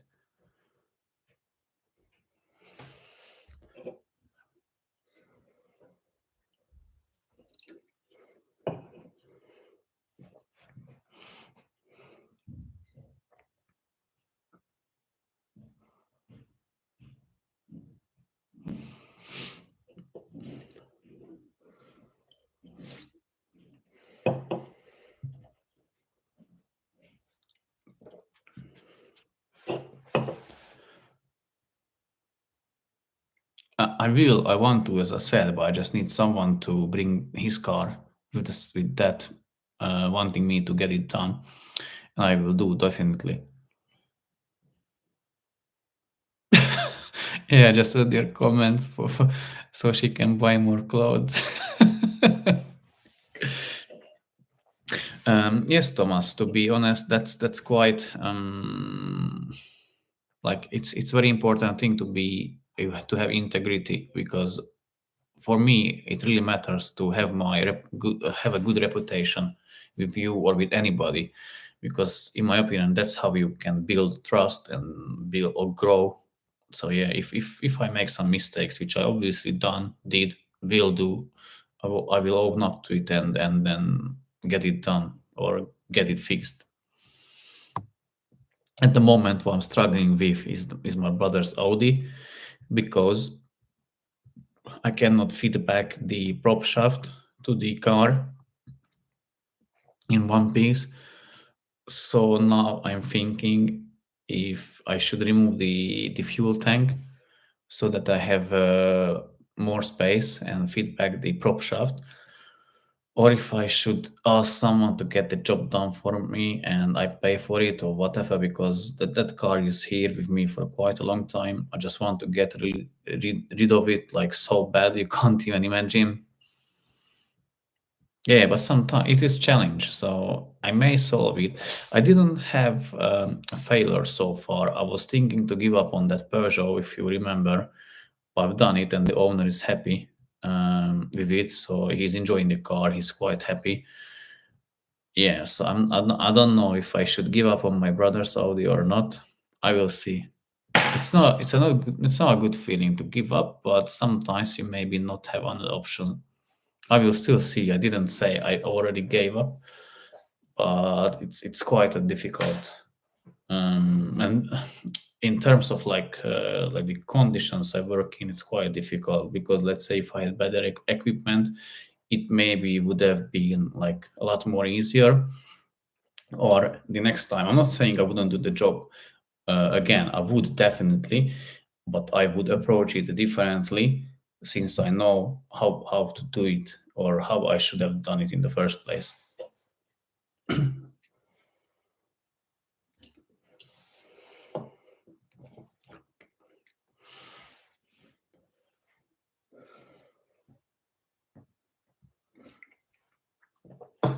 Let's make this stream a 2 hour, so another 15 minutes more, because I don't know, it's 8:15 at the moment. I still need to reply to few clients, order a few parts, maybe tools, I'm not sure. Yeah, so let me grab one more drink and then I'll be right back. So maybe a minute or two. Feel free to ask any questions in between.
Okay, so I'm back.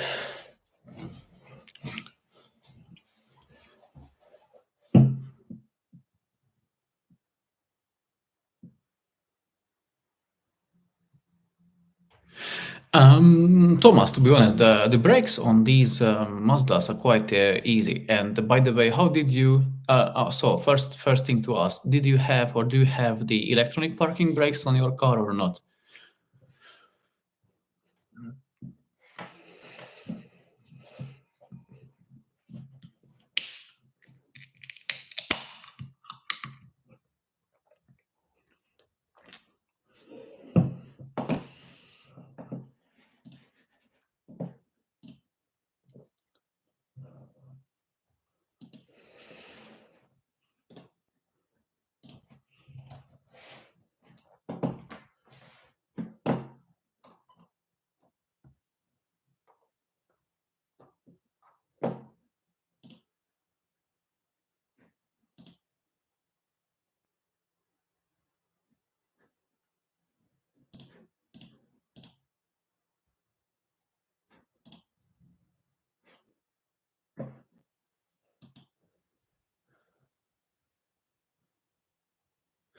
Oh, okay. I thought you done the rear ones as well, because I quite like the Mazda solution. So you don't really need a scan tool to retract the electronic parking brakes or pistons, if you will.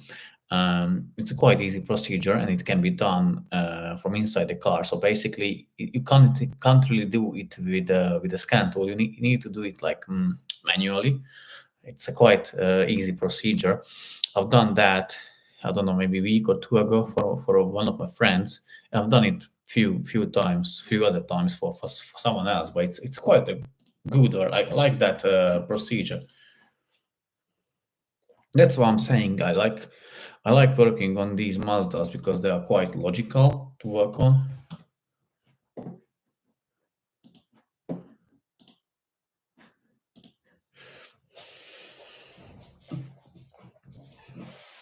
How long did it take you to get the discs and the pads changed? I think it's quite easy, to be honest. I think you may need, I think, what's that, 30 millimeter spanner for the caliper bolts. And I think it's the same for the caliper holding bracket bolts as well, but I'm not quite sure on that at the moment.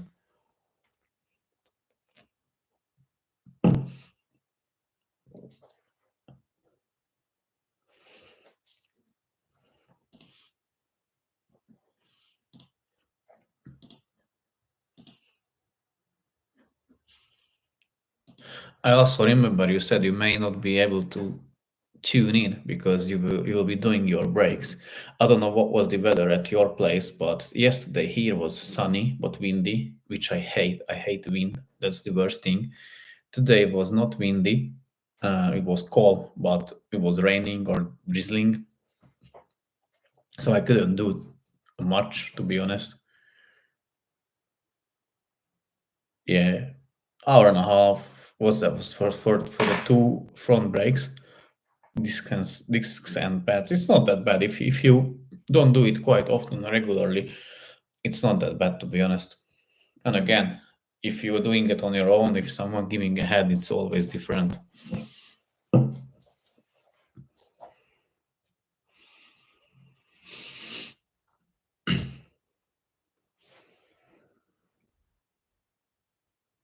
Yeah, exactly the same here as well. So yesterday was nice but windy, yeah, and raining today. Not all day or not heavy rain, but drizzling. But that's the worst because you don't see it, but you get so wet, not in the good meaning of the word, and yeah, it's you can get ill, sick, whatever. So it's I just put back few parts to one Mazda 6 so that I can do the carbon cleaning tomorrow, which I will do. And on the other car, I wanted to put back together that one even yesterday, but I couldn't. I The EJ cooler wasn't in the condition I was happy with, so I still said it needs more cleaning. So I didn't put it back together, which I will hope I will do tomorrow, and can let the owner know that the car is ready.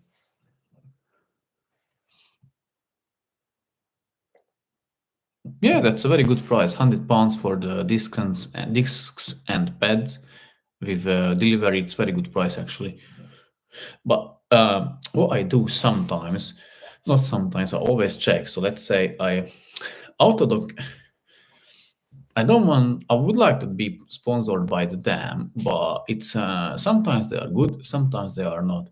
What I find a lot of times issue with them. So let's say if you put a UK reg number into the search bar, or like if you want to browse by the reg number, sometimes they may show you incorrect parts or may show you a lot of different parts for that car, and you can't really decide what's good for what's not for your car. That's one thing.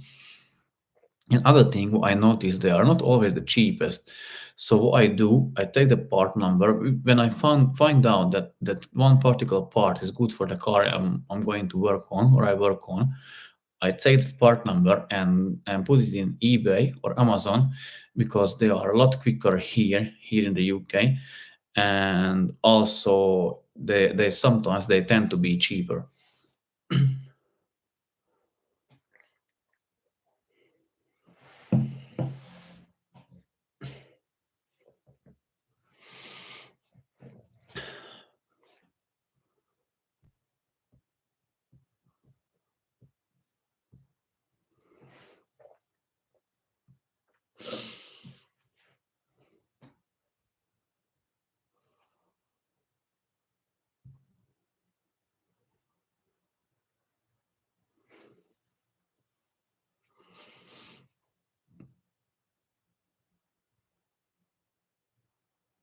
Why not? Is usually they deliver between 1 and 2 weeks. So obviously I take that into consideration, but sometimes they are the only ones who got the parts. So sometimes Eurocar parts don't have it, which I don't really like Eurocar parts, to be honest. I rather like GSF car parts. But sometimes they don't have it, or Amazon don't have it. What I find most of the time nowadays, eBay usually have a lot of parts, and they deliver it quite quickly as well.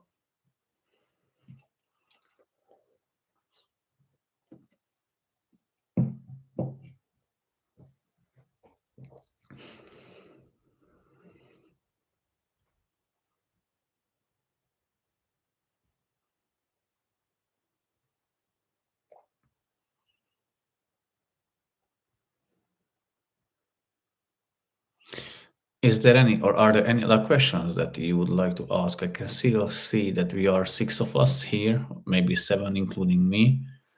So, is there any other questions that you would like to ask?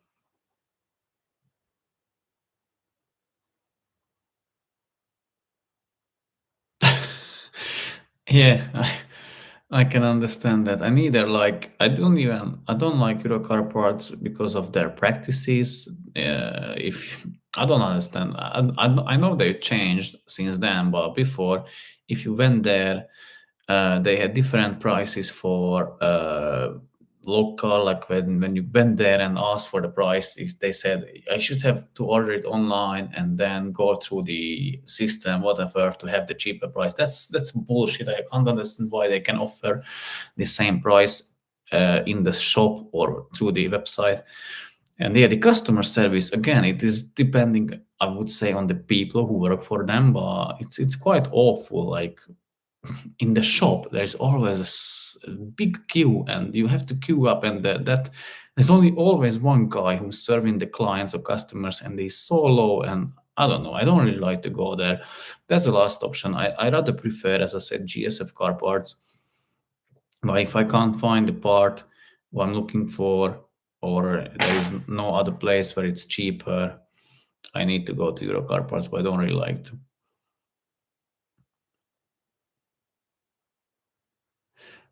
Barry, I haven't done that, so I didn't delete EGR at all on Mazda.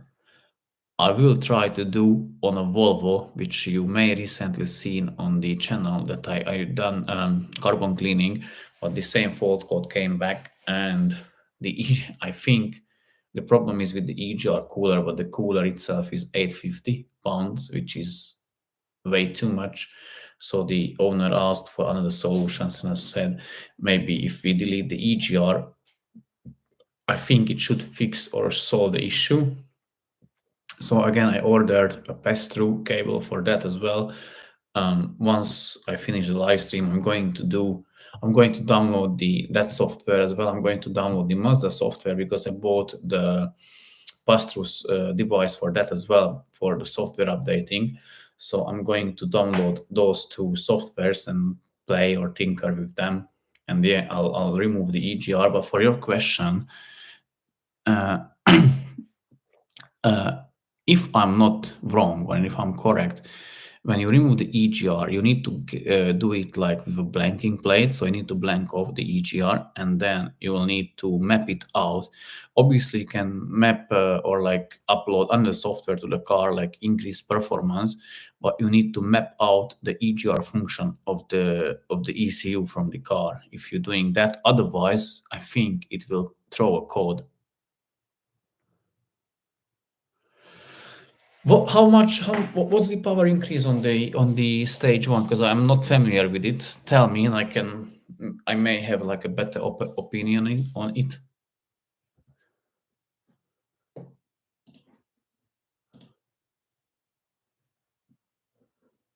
I don't like SGS website. They always emailing me that there are something new that I can buy, and they are so tempting.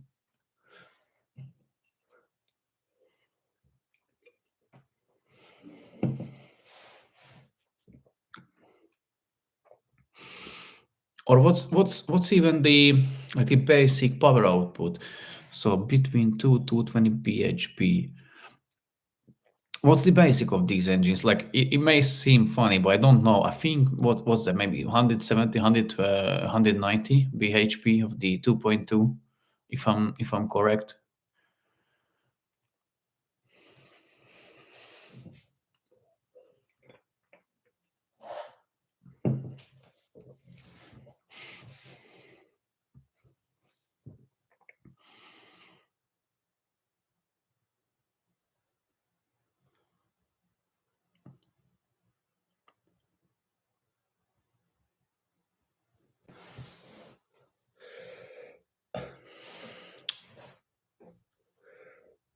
Oh yeah, sorry. Okay, so 220, and is it just a software update, or like is it done software, or do you need to do any modifications to the car as well, like change any parts of the car, or is it just a software update?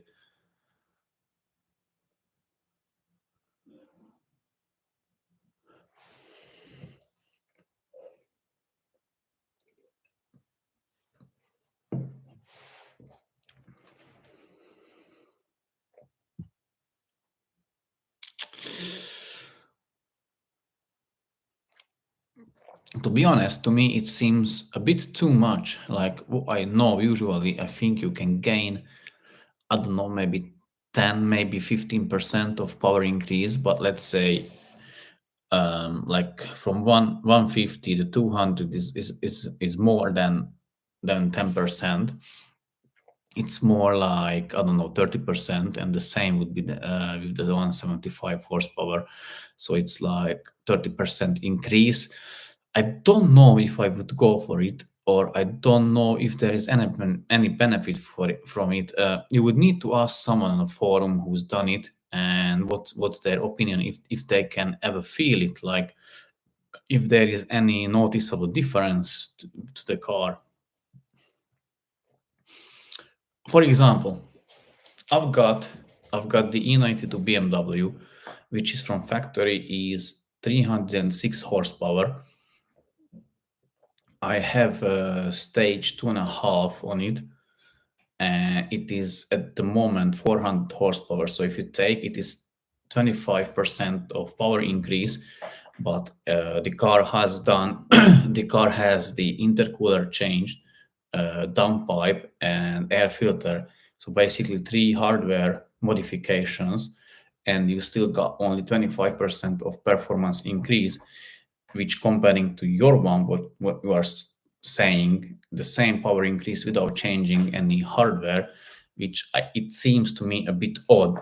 And from 300 to 400, you see, or I can notice the difference. How I know? I bought the car with it already, so it had, when I bought the car, it had 400 horsepower. But I had that car, not that, but I had the same engine a few years ago, and it was already quick. But with this upgrade, it's scary quick, yeah, to be honest. But as I said, it has hardware modifications as well, not only software.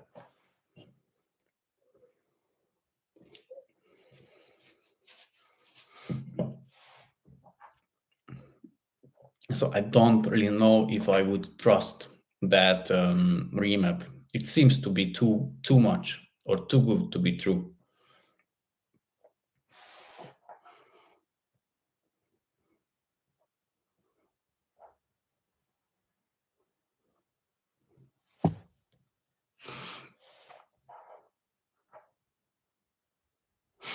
Ah, okay. But still, so 175, if you upgrade it to 200, that's that's still 20%. And if you upgrade to 220, it's 30-40%, which is too, not too much, but I think it's more than, not acceptable, but how to put it, like without any hardware upgrades or replacements. To me, it seems too much, to be honest.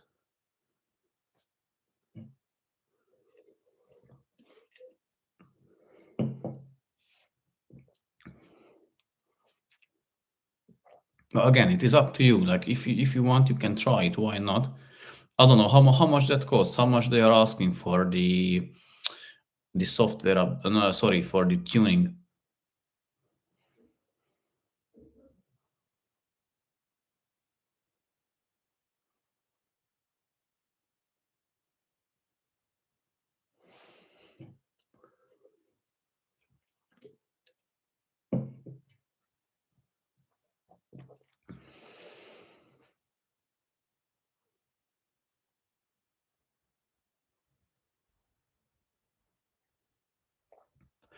I drove the 6 series.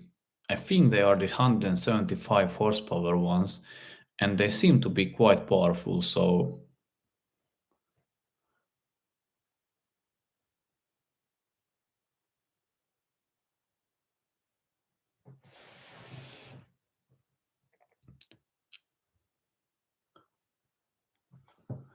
Thomas, you're saying from 150 to 170, they're charging 200 pounds, and Barry, you're saying like the upgrades between 2 and 300. I'm not saying that's too expensive, but in Thomas's case, let's say if from 150 to 170, which Barry said that it is like basically just a the same engine, just it is blocked by a software, I would go for it. But 200 or 220 without any hardware upgrade, it seems a bit too much to me, especially the 220. But again, it's your money, your car, you do whatever you want to do. I just don't know how much you would notice because already, if you know the diesel is quite torquey from the factory, so basically it has a lot more torque than the petrol versions of the cars. Let's say maybe you even have more torque. I'm not sure the figures or the power figures of that engine, but you may have more torque than my BMW. So you may feel it more powerful. It may push you more into the seat or may punch you more into the seat. So I drove few and I was quite happy or satisfied how it pulled, how like powerful they were. If it was my car, me personally, I wouldn't upgrade it because what if it makes something go bad or wrong? Then you paid money for that. Then you need to pay money for the for to fix it. And does it give you that extra benefit of it? And like you can't really go any faster than you're already going. I don't think that it's worth it. But again, it is not my decision to make.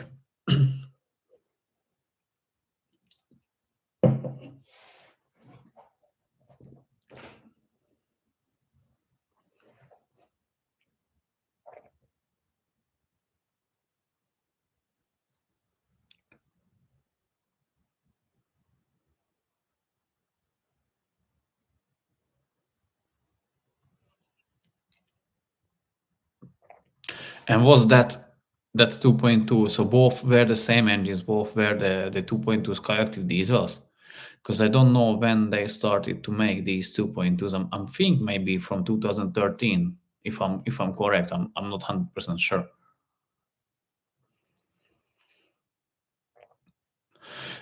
And yeah, I understand you, but again, everybody's different. Let's say when I drive my no, sorry, when I drive someone else's car, I don't even like to drive someone else's car. That's the first thing. But if I drive someone else's car and it has around 200 horsepower, I don't really even notice it. So it's not that big of a deal for me because I'm used to a bit more powerful cars. So it's hard to tell.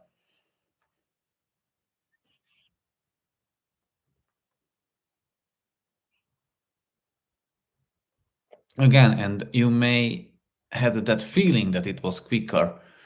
Obviously, I think more horsepower, it's a bit quicker depending again what kind of chassis it's in it or what kind of body it's in it. Let's say if it's a same engine, the SUV or a sedan or like a small car, obviously there will be differences. But what you can feel is the torque. So maybe it wasn't quicker, it was like it had more torque, so it felt quicker. But if you check the acceleration data or values, maybe the one was quicker than the other on the vice versa. So I can't really tell. To me, I can tell when I drive the 6 series with the 2.2 Skyactivs, it feels the quickest from all. So from the 3 series and from the CX-5, the 6 series feels the quickest.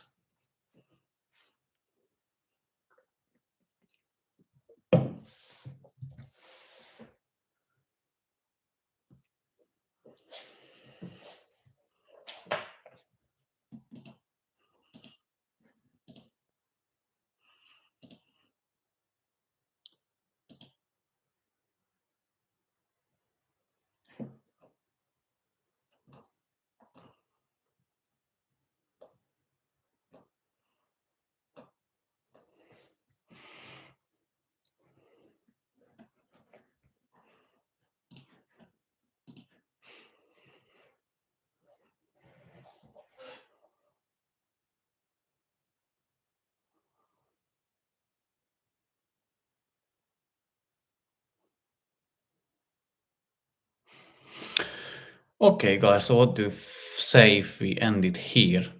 Or okay, Barry?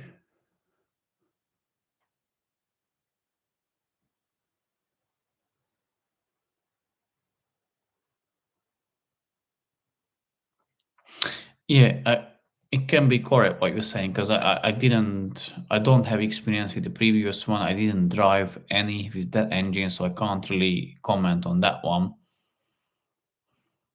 Um,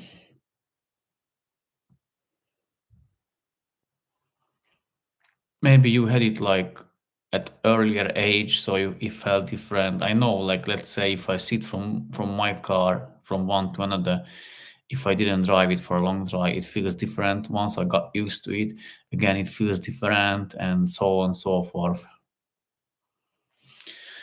Yeah, so I think let's end it here because we've passed the 2 hour marks. I don't know if we are not a lot of us here. Um, Again, if you've got any questions, obviously ask underneath or in the comment section, maybe underneath this stream or maybe in under or below any other video, or message me on Facebook. It's not a problem. I'll try to reply to everybody as soon as I can. But usually it is the afternoon, evening hours, so from 5, 6, 7 p.m. But yeah, let me know when would it suit you the best for do these kind of streams, and at all if you are interested in these kind of streams or not. But yeah, I think we can end it here. So yeah, thank you very much for joining in or tuning in, and I really hope you had a wonderful weekend and you enjoyed it and you can go back to work tomorrow, Monday. Yeah. Okay, so thank you guys very much, and I think I may do the next one on the following Sunday or maybe Saturday. I will let you know. Maybe I'll do a short or a story or something about it, and you will see when I'm going to do the next one. But until then, take care, and yeah, and that was it. Okay. Thank you guys for watching, and see you in the next one. Bye.